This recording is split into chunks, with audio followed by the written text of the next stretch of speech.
Inside ಸುದ್ದಿ ವಿಶೇಷ ಕಾರ್ಯಕ್ರಮಕ್ಕೆ ಸ್ವಾಗತ.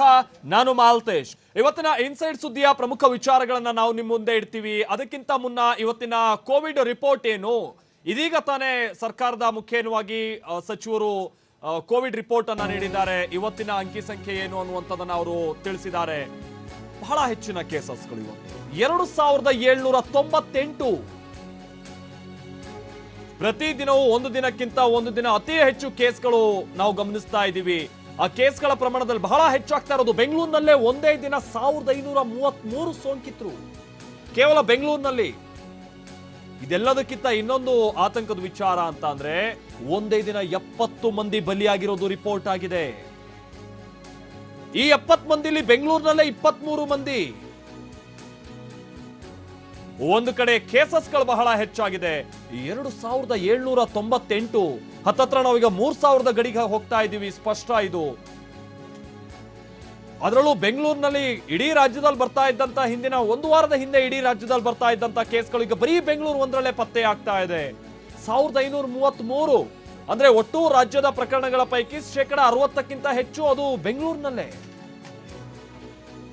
ಆಮೇಲೆ ನಿನ್ನೆನೆ ಹೆಚ್ಚು ಕಡಿಮೆ 57-59 ಮಂದಿನೋ ಬಲಿಯಾಗಿದ್ರು. ಇವತ್ತು 70 ಮಂದಿ ಬಲಿಯಾಗಿದ್ದಾರೆ ಅನ್ನೋದು ಗೊತ್ತಾಗ್ತಾ ಇದೆ. ಹೇಗೆ ಪಾಸಿಟಿವ್ ಕೇಸ್ಗಳು ಜಾಸ್ತಿ ಆಗ್ತಾ ಇದೆಯೋ ಹಾಗೆ ಸಾವಿನ ಸಂಖ್ಯೆಯೂ ಕೂಡ ಪ್ರತಿದಿನವೂ ಹೆಚ್ಚಾಗ್ತಾ ಇರೋದನ್ನ ನಾವು ಗಮನಿಸ್ತಾ ಇದ್ದೀವಿ. ಇದು ಒಳ್ಳೆ ಸೂಚನೆ ಅಲ್ಲ.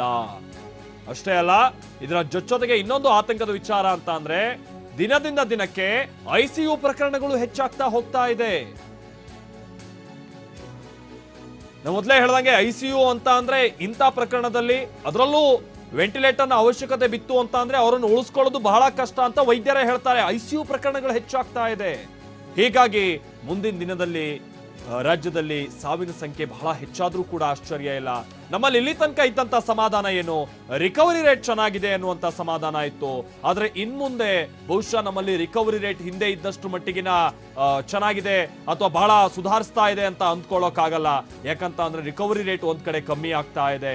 ಇಡೀ ದೇಶದಲ್ಲಿ ನಮ್ಮ ರಾಜ್ಯದಲ್ಲೇ ರಿಕವರಿ ರೇಟ್ ಗಣನೀಯವಾಗಿ ಕಡಿಮೆ ಆಗ್ತಾ ಇದೆ ಅನ್ನುವಂಥದ್ದನ್ನು ನಾವು ಕೇಳ್ಪಟ್ಟಿದ್ದೀವಿ. ಅದರ ಜೊತೆಗೇನೆ ಸಾವಿನ ಸಂಖ್ಯೆ ಕೂಡ ಹೆಚ್ಚಾಗ್ತಾ ಇರೋದು ಇದು ಆತಂಕದ ವಿಚಾರ. ಆಮೇಲೆ ನಮ್ಮ ರಾಜ್ಯದಲ್ಲಿ ಇಲ್ಲಿ ತನಕ ಒಟ್ಟು ಸಾವನ್ನಪ್ಪಿದವರ ಸಂಖ್ಯೆ ಹೆಚ್ಚು ಕಡಿಮೆ 600 ದಾಟ್ ಹೋಗ್ತಾ ಇದೆ. ಡಾಕ್ಟರ್ ಕೆ ಸುಧಾಕರ್ ಅವರು ಈ ವಿಚಾರವನ್ನ ಇದೀಗ ತಾನೇ ಸ್ವಲ್ಪ ಹೊತ್ತಿನ ಮುಂಚೆ ಪ್ರಸ್ತಾಪ ಮಾಡಿದ್ರು.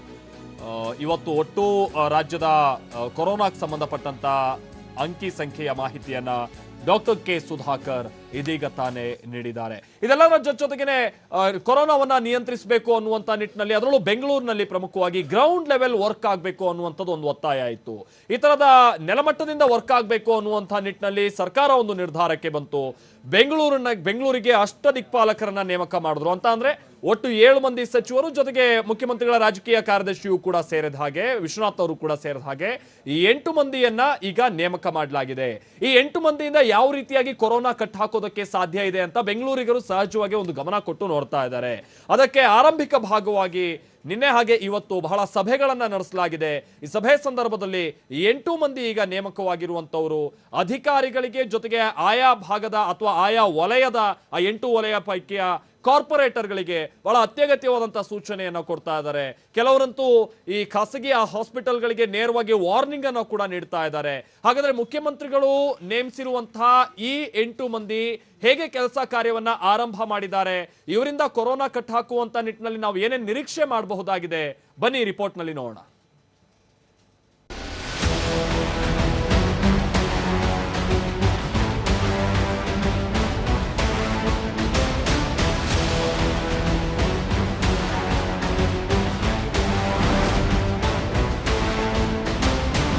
ಕೊರೋನಾ ನಿಯಂತ್ರಣ ಈಗ ಸರ್ಕಾರಕ್ಕೆ ದೊಡ್ಡ ಸವಾಲಾಗಿದೆ.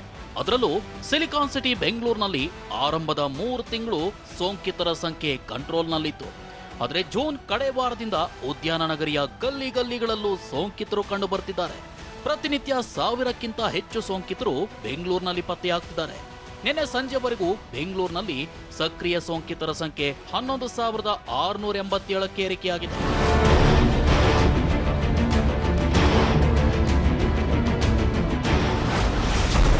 ಫೀಲ್ಡ್ಗಿಳಿದ 8 ಉಸ್ತುವಾರಿಗಳು. ಬೆಂಗಳೂರಿನಲ್ಲಿ ಕೊರೋನಾ ಕಂಟ್ರೋಲ್ ಆಗುತ್ತಾ? ರಾಜಧಾನಿಯಲ್ಲಿ ಕೊರೋನಾ ಕಂಟ್ರೋಲ್ ಮಾಡುವ ನಿಟ್ಟಿನಲ್ಲಿ ಸಿಎಂ ಯಡಿಯೂರಪ್ಪ ಹೊಸ ಪ್ಲಾನ್ ರೂಪಿಸಿದ್ದಾರೆ. ತಳಮಟ್ಟದಲ್ಲಿ ಹೆಚ್ಚು ನಿಗಾ ವಹಿಸಲು ಸಾಧ್ಯವಾದರೆ ಮಾತ್ರ ಸೋಂಕು ಹರಡುವ ವೇಗಕ್ಕೆ ತಡೆ ಹಾಕಲು ಹಾಗೂ ಸೋಂಕಿತರಿಗೆ ಚಿಕಿತ್ಸೆ ನೀಡುವುದಕ್ಕೆ ಹೆಚ್ಚು ವೇಗ ನೀಡಲು ಸಾಧ್ಯ ಅನ್ನೋದು ಸಿಎಂಗೂ ಅರ್ಥವಾಗಿತ್ತು. ಇದೇ ಕಾರಣಕ್ಕೆ ಬೆಂಗಳೂರಿನ 8 ವಲಯಗಳಿಗೆ 7 ಸಚಿವರು ಹಾಗೂ ತಮ್ಮ ರಾಜಕೀಯ ಕಾರ್ಯದರ್ಶಿ SR ವಿಶ್ವನಾಥ್ಗೆ ಜವಾಬ್ದಾರಿ ಹೊರಿಸಿದ್ರು.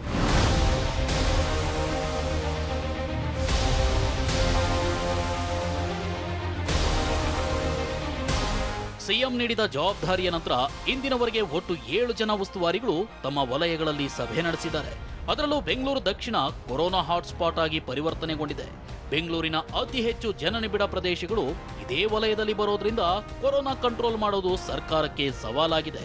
ಬೆಂಗಳೂರು ದಕ್ಷಿಣ ವಲಯದ ಉಸ್ತುವಾರಿಯಾಗಿರುವ ಆರ್ ಅಶೋಕ್ ಇಂದು ದಕ್ಷಿಣ ಭಾಗದ ಶಾಸಕರು, ಸಂಸದರು ಹಾಗೂ ಕಾರ್ಪೊರೇಟರ್ಗಳ ಸಭೆ ನಡೆಸಿದ್ರು. ವಿಶೇಷವಾಗಿ ಸೋಂಕಿತರಿಗೆ ಸಿಗಬೇಕಿರುವ ಬೆಡ್ ವ್ಯವಸ್ಥೆಗೆ ದಕ್ಷಿಣ ವಲಯದಲ್ಲಿ ಆದ್ಯತೆ ನೀಡಲಾಗಿದೆ. ಇದಕ್ಕಾಗಿ ಇನ್ನು ಮುಂದೆ ಜನಪ್ರತಿನಿಧಿಗಳಿಗೂ ಯಾವ ಆಸ್ಪತ್ರೆಯಲ್ಲಿ ಬೆಡ್ ಖಾಲಿ ಇದೆ ಅನ್ನೋ ಮಾಹಿತಿ ತಲುಪುವಂತೆ ನೋಡಿಕೊಳ್ಳಲು ತೀರ್ಮಾನಿಸಿದ್ದಾರೆ. ಬೆಡ್ ಅವೈಲಬಿಲಿಟಿನ ಜಾಸ್ತಿ ಮಾಡುವಂಥದ್ದು ಸರ್ಕಾರದ ಆಸ್ಪತ್ರೆ ಮತ್ತು ಪ್ರೈವೇಟ್ ಆಸ್ಪತ್ರೆಗಳು, ಮತ್ತು ರಿಯಲ್ ಟೈಮ್ ಸಿಗುವ ಹಾಗೆ, ಅಂದರೆ ಬೆಡ್ ಎಷ್ಟು ಬೆಡ್ ಇದೆ ಅನ್ನೋದು ರಿಯಲ್ ಟೈಮಲ್ಲಿ ನಮಗೆ ಸಿಗಬೇಕು. ಪ್ರತಿ MLA ಕ್ಷೇತ್ರದಲ್ಲಿ, ಈಗ ಬೆಂಗಳೂರು ಸೌತ್ ಆಗಿದೆ, ನೆಕ್ಸ್ಟ್ ಅದನ್ನು ಪ್ರತಿ ಕಾನ್ಸ್ಟಿಟ್ಯೂನ್ಸಿ MLA ಕ್ಷೇತ್ರದಲ್ಲಿ ಏನೇನು ಲಭ್ಯತೆ ಇದೆ, ಎಷ್ಟು ಬೆಡ್ ಲಭ್ಯತೆ ಇದೆ, ಯಾವ ಆಸ್ಪತ್ರೆ ಇದೆ, CCC ಸೆಂಟರ್ಸಲ್ಲಿ ಎಷ್ಟು ಇದೆ ಅಂತ, ಆ ಕ್ಷೇತ್ರದಲ್ಲಿ ಏನಿದೆ ಅಂತೇಳಿ ಆ MLAಗಳಿಗೆ ಮಾಹಿತಿ ಸಿಗಬೇಕು. ಇದೇ ವೇಳೆ ಬೆಂಗಳೂರು ದಕ್ಷಿಣ ವಲಯದಲ್ಲಿ ಖಾಸಗಿ ಆಸ್ಪತ್ರೆಗಳು ಸರ್ಕಾರಕ್ಕೆ ಮುಂದಿನ 6 ತಿಂಗಳು ಸಹಕಾರ ನೀಡಲೇಬೇಕು ಅಂತ ಸಭೆಯಲ್ಲಿ ಅಶೋಕ್ ತಾಕೀತು ಮಾಡಿದ್ರು. ನಿಮ್ಮ ಸಮಸ್ಯೆಗಳಿಗೆ ಸರ್ಕಾರದ ಮಟ್ಟದಲ್ಲಿ ಸಹಾಯ ಮಾಡ್ತೇವೆ, ಆದರೆ ಈಗ ಕೊರೋನಾ ಸೋಂಕಿತರ ಚಿಕಿತ್ಸೆ ವಿಚಾರದಲ್ಲಿ ನೀವು ಸಹಕಾರ ನೀಡಲೇಬೇಕು ಅಂತ ಖಡಕ್ ಆಗಿ ಹೇಳಿದ್ರು. ಈಗಾಗಲೇ ಖಾಸಗಿ ಆಸ್ಪತ್ರೆಗಳನ್ನು ನಾವು ಕರೆದಿದ್ರಿ, ಅವ್ರು 2000 ಬೆಡ್ಗಳನ್ನು ಕೊಡ್ತೀನಿ ಅಂತ ಹೇಳಿದ್ದಾರೆ, ಇನ್ನೂ ಕೊಟ್ಟಿಲ್ಲ. ಅದರಿಂದ ನನಗೀಗ ಬೆಂಗಳೂರು ಸೌತ್ಗೆ ಸಂಬಂಧಪಟ್ಟಂಥ ಅಲ್ಲಿ ಬಿಟ್ಟೋಗಿರೋ ಆಸ್ಪತ್ರೆಗಳು ಯಾವಿದೆ ಅದನ್ನು ಸೇರಿಸ್ತಾ ಇದ್ದೀರಿ ನಾವು. ನಮ್ಮ DCP ಅವ್ರಿಗೂ ಹೇಳಿದ್ದೀನಿ, ಇವಾಗ DCP ಅವ್ರಿಗೆ ಮುಖಾಂತರ ನೋಟಿಸ್ ಸರ್ವ್ ಮಾಡ್ತೀರಿ ಎಲ್ಲರಿಗೂ. ಮೋನಿಶ್ ಮುದ್ಗಲ್ ಅವರು ಸೈನ್ ಹಾಕ್ತಾರೆ, DCP ಅವ್ರ ಮುಖಾಂತರ ಎಲ್ಲ ಆಸ್ಪತ್ರೆಗಳಿಗೂ ನೋಟಿಸನ್ನು ಸರ್ವ್ ಮಾಡ್ತೀರಿ. ಅವ್ರದ್ದು ಕೆಲವು ಗ್ರೀವೆನ್ಸ್ ಅಂತ ಹೇಳಿದ್ದಾರೆ. ಕೆಲವರೆಲ್ಲ ಡಾಕ್ಟ್ರುಗಳು, ನರ್ಸ್ಗಳು, ಪ್ಯಾರಾಮೆಡಿಕಲ್ ಸ್ಟಾಫು ರೆಫ್ಯೂಸ್ ಮಾಡ್ತಾ ಇದ್ದಾರೆ ಅಂತ. ಇಮಿಡಿಯೇಟ್ ಅವ್ರದ್ದು ನಮಗೆ ಹೆಸರು ಮತ್ತು ಫೋನ್ ನಂಬರ್ ಕೊಟ್ಟರೆ ಇಮಿಡಿಯೇಟ್ ಅವ್ರ ಮೇಲೆ ಕೇಸ್ ದಾಖಲು ಮಾಡೋಕ್ಕೆ ಹೇಳಿದ್ದೀನಿ. ಮತ್ತು ಪೊಲೀಸ್ ಸ್ಟೇಷನ್ಗೆ ಕರೆದು ಅವ್ರನ್ನ ಕೂತರಿಸಿ ಎನ್ಕ್ವೈರಿ ಮಾಡೋಕ್ಕೂ ಇವತ್ತು ಆದೇಶ ನಾನು ಕೊಟ್ಟಿದ್ದೀನಿ. ಅದರಿಂದ ಯಾರೂ ಕೂಡ ಕೋವಿಡ್ ಸಂದರ್ಭದಲ್ಲಿ ತಪ್ಪಿಸ್ಕೊಂಡು ಓಡೋ ಅಂಥ ಪ್ರಶ್ನೆ ಯಾವುದೇ ಪ್ಯಾರಾಮೆಡಿಕಲ್ಸ್ ಆಗಲಿ, ಡಾಕ್ಟರ್ಸ್ ಆಗಲಿ, ಅಲ್ಲಿ ಕ್ಲೀನಿಂಗ್ ವ್ಯವಸ್ಥೆ ಏನು ಮಾಡ್ತಾರೆ, ಯಾರೂ ತಪ್ಪಿಸ್ಕೊಂಡು ಹೋಗೋಕ್ಕೆ ಅವಕಾಶ ಮಾಡಿಕೊಡಲ್ಲ. ಇದೇ ವೇಳೆ ಬೆಂಗಳೂರು ದಕ್ಷಿಣಕ್ಕೆ ಸಂಬಂಧಿಸಿದಂತೆ ನಿರ್ದಿಷ್ಟ ಕ್ರಮಗಳಿಗೆ ತೀರ್ಮಾನ ಕೈಗೊಳ್ಳಲಾಗಿದೆ. ಅದರ ವಿವರ ಹೀಗಿದೆ. ಆಸ್ಪತ್ರೆ, ಕೋವಿಡ್ ಕೇರ್ ಸೆಂಟರ್ಗಳಿಗೆ ಎಲೆಕ್ಟ್ರಿಕ್ ಸೆನ್ಸಾರ್ ಬ್ಯಾರಿಕೇಡ್ಗಳನ್ನು ಅಳವಡಿಸಲು ತೀರ್ಮಾನಿಸಲಾಗಿದೆ. ಈ ಬ್ಯಾರಿಕೇಡ್ಗಳ ಮೂಲಕ ಆಸ್ಪತ್ರೆಯ ವಾರ್ಡ್ಗಳಲ್ಲಿ ವೈದ್ಯರ ಓಡಾಟದ ಮೇಲೂ ನಿಗಾ ವಹಿಸಲು ಸಾಧ್ಯವಾಗಲಿದ್ದು, ವೈದ್ಯರು ಬರ್ತಿಲ್ಲ ಅನ್ನೋ ದೂರಿಗೆ ಪರಿಹಾರ ಸಿಗಲಿದೆ. ಇನ್ನು ಬೆಂಗಳೂರು ದಕ್ಷಿಣದ ಆಸ್ಪತ್ರೆಗಳಲ್ಲಿ ಮುಂದಿನ 3 ತಿಂಗಳ ಕಾಲ ರೋಗಿಗಳಿಗೆ ಉಚಿತ ಊಟ ಪೂರೈಸಲು ತೀರ್ಮಾನಿಸಲಾಗಿದೆ. ಇದೇ ವೇಳೆ ಆಸ್ಪತ್ರೆಗಳಲ್ಲಿ ಸೋಂಕಿತರಿಗೆ ಬೆಡ್ ಸಿಗ್ತಾ ಇಲ್ಲ ಅನ್ನೋ ಸಮಸ್ಯೆ ನಿವಾರಿಸಲು ಪ್ರತಿಯೊಂದು ಆಸ್ಪತ್ರೆಯಲ್ಲಿ ಖಾಲಿಯಾಗೋ ಬೆಡ್ಗಳ ಮಾಹಿತಿ ಇನ್ನು ಮುಂದೆ ಶಾಸಕರು ಹಾಗೂ ಕಾರ್ಪೊರೇಟರ್ಗಳಿಗೆ ರವಾನೆಯಾಗಲಿದೆ. ಇದೇ ವೇಳೆ NGOಗಳ ಕಾರ್ಯಕರ್ತರನ್ನ ಬಳಸಿಕೊಂಡು ಸೋಂಕಿತರ ಕುಂದುಕೊರತೆ ಆಲಿಸಲು ಸ್ವಯಂ ಸೇವಕರ ತಂಡ ರಚಿಸಲು ತೀರ್ಮಾನಿಸಲಾಗಿದೆ.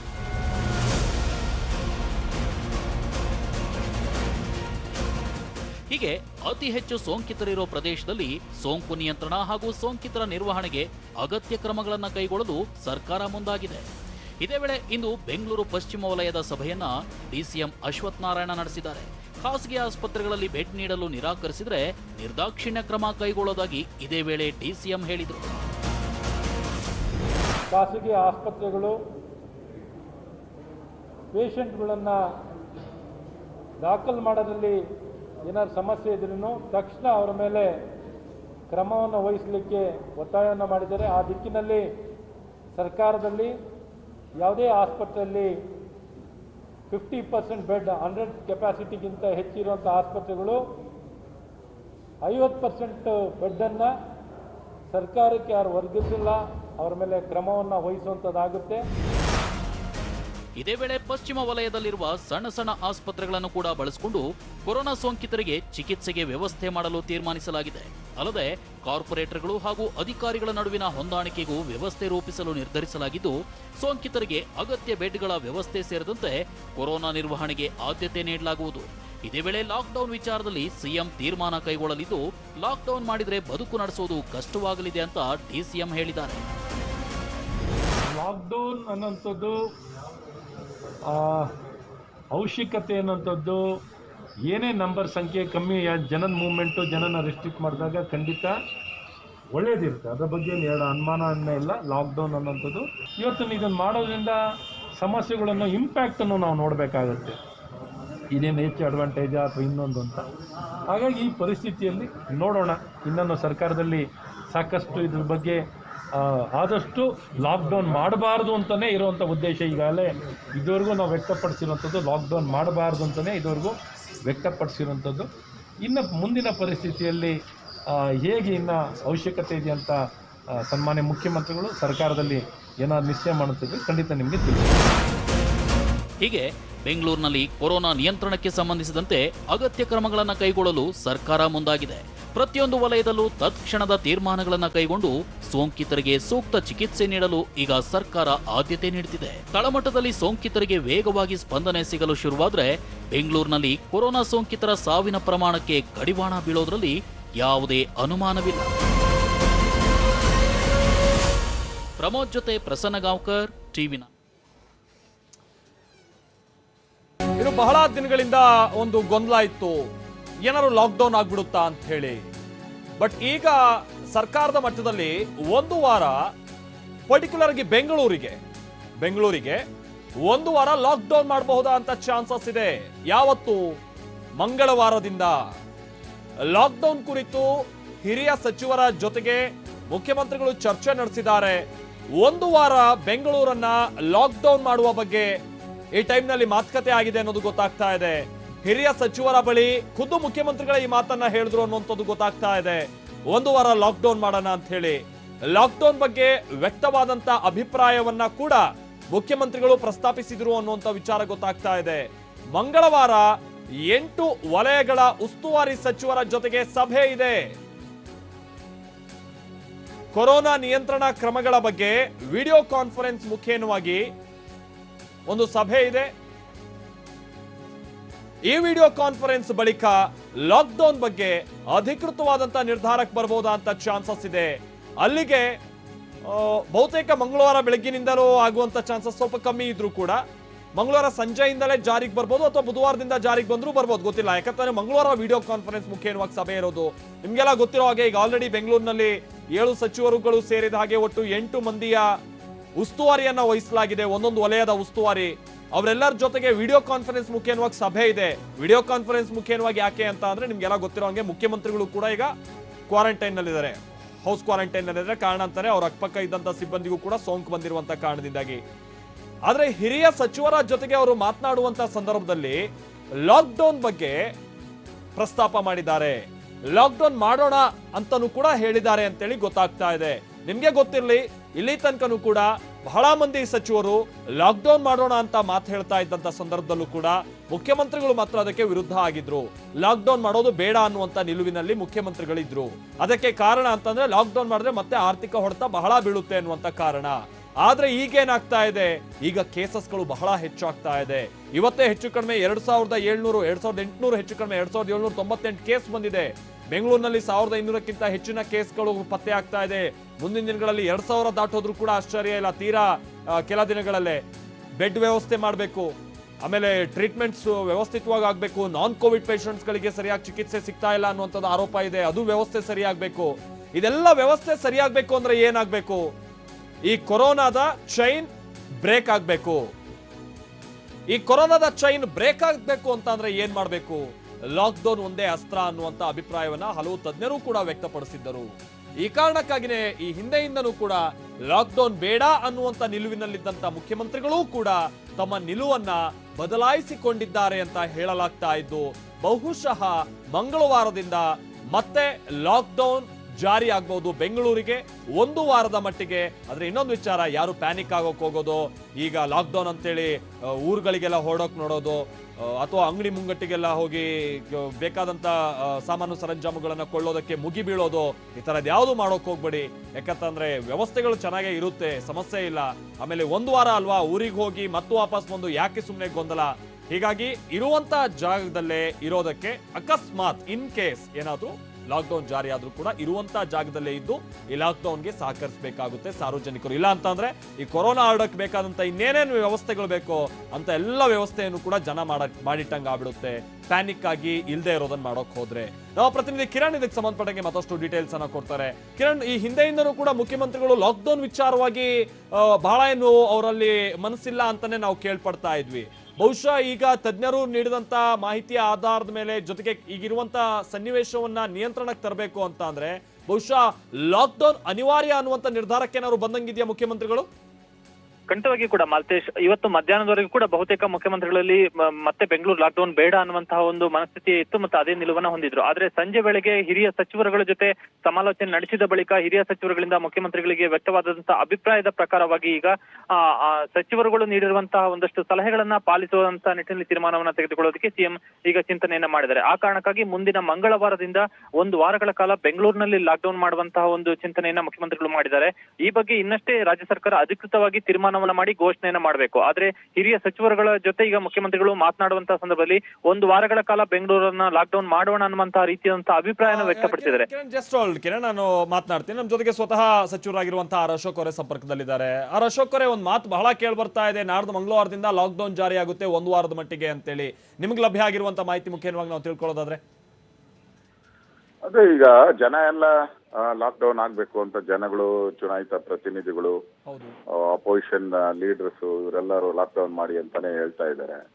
ಸೊ ಮುಖ್ಯಮಂತ್ರಿಗಳು ಕಳೆದ 2 ದಿನದಿಂದ ಇದ್ರ ಬಗ್ಗೆ ಚರ್ಚೆಗಳು ಮಾಡ್ತಾ ಇದ್ದಾರೆ. 2 days ಇಂದ ಇದ್ರ ಬಗ್ಗೆ ಏನ ಸ್ಪೀಡ್ ಕಟ್ ಡೌನ್ ಮಾಡ್ಬೇಕು ಅನ್ನೋದು. ಅಂದ್ರೆ ವೇಗ ಜಾಸ್ತಿ ಇದೆ, ಕರೋನಾದು ಸ್ಪ್ರೆಡಿಂಗ್ ವೇಗ ಜಾಸ್ತಿ ಇದೆ. ಆ ವೇಗನ ಕಟ್ ಮಾಡ್ಬೇಕಾದ್ರೆ ಏನ್ ಮಾಡ್ಬೇಕು ಅಂತ ಹೇಳಿ ನಮ್ಮ ಜಯದೇವ ಹಾಸ್ಪಿಟಲ್ ಹೆಡ್ ಹತ್ರನು ಮಾತಾಡಿದ್ದಾರೆ. ನಮ್ಮ ಹತ್ರನು ಎಲ್ಲ 2 ದಿನದಿಂದ ನಮ್ಮ ಹತ್ರ ಚರ್ಚೆ ಮಾಡ್ತಾ ಇದ್ದಾರೆ. ನಾನು ಬಸವರಾಜ ಬೊಮ್ಮಾಯಿ ಈ ತರ ಎಲ್ಲರ ಜೊತೆನು ವಿಶ್ವನಾಥ್ ಇವರೆಲ್ಲ ಚರ್ಚೆ ಮಾಡ್ತಾ ಇದ್ದೀರಿ. ಸೊ ಯೋಚನೆ ಆ ದಿಕ್ಕಿನಲ್ಲೇ ಇದೆ ಅಂತ ಅನ್ಸುತ್ತೆ. ಬಹುಶಃ ಮುಖ್ಯಮಂತ್ರಿಗಳ ನಿಲುವಲ್ಲೂ ಕೂಡ ಬದಲಾಗಿರೋದನ್ನ ನಾವು ಗಮನಿಸ್ತಾ ಇದ್ದೀವಿ. ಹಾಗಾದ್ರೆ ಆರ್ ಅಶೋಕ್, ಯಾಕಂದ್ರೆ ಹಿಂದೆ ಎಲ್ಲ ಲಾಕ್ಡೌನ್ ಬೇಡ, ಆರ್ಥಿಕವಾದಂತಹ ಚಟುವಟಿಕೆಗಳು ಬಹಳ ಹೊಡೆತ ಬೀಳುತ್ತೆ ಅನ್ನುವಂತ ನಿಟ್ಟಿನಲ್ಲಿ ಅವರು ಅಭಿಪ್ರಾಯ ಹೊಂದಿದ್ರು. ಬಟ್ ಈಗ ಲಾಕ್ಡೌನ್ ಅನಿವಾರ್ಯ ಅನ್ನುವಂಥದ್ದು ನಿಲುವು ಮುಖ್ಯಮಂತ್ರಿಗಳಿಗೆ ಕೂಡ ಮನದಟ್ಟಾಗ್ತಾ ಇದೆಯಾ, ಹೇಗೆ? ಆತರ ಅಂತಲ್ಲ, ಸಮಯಕ್ಕೆ ತಕ್ಕಂಗೆ ಮಾಡ್ಬೇಕು ಅನ್ನೋದು. ಈಗ ಒಂದ್ ಕಡೆ ನಾವು ಕೂಲಿ ಮಾಡೋ ಜನದ್ದು ಕಷ್ಟ ಸುಖನೂ ನೋಡ್ಬೇಕಲ್ಲ. ಈಗ ಉದ್ಯೋಗ ಕಳ್ಕೊಂಡು ಮತ್ತೆ ಅವ್ರಿಗೆ ಉದ್ಯೋಗ ಸಿಗದೆ ಇದ್ರೆ ದೊಡ್ಡ ಸಮಸ್ಯೆಗಳಾಗ್ತೈತೆ. ಆ ದೃಷ್ಟಿಯಿಂದ ಅವ್ರದ್ದು ಕಷ್ಟ ಸುಖನೂ ನೋಡ್ಬೇಕು. ಮತ್ತೆ ಕಾಯಿಲೆದು ನೋಡ್ಬೇಕು ನಾವು.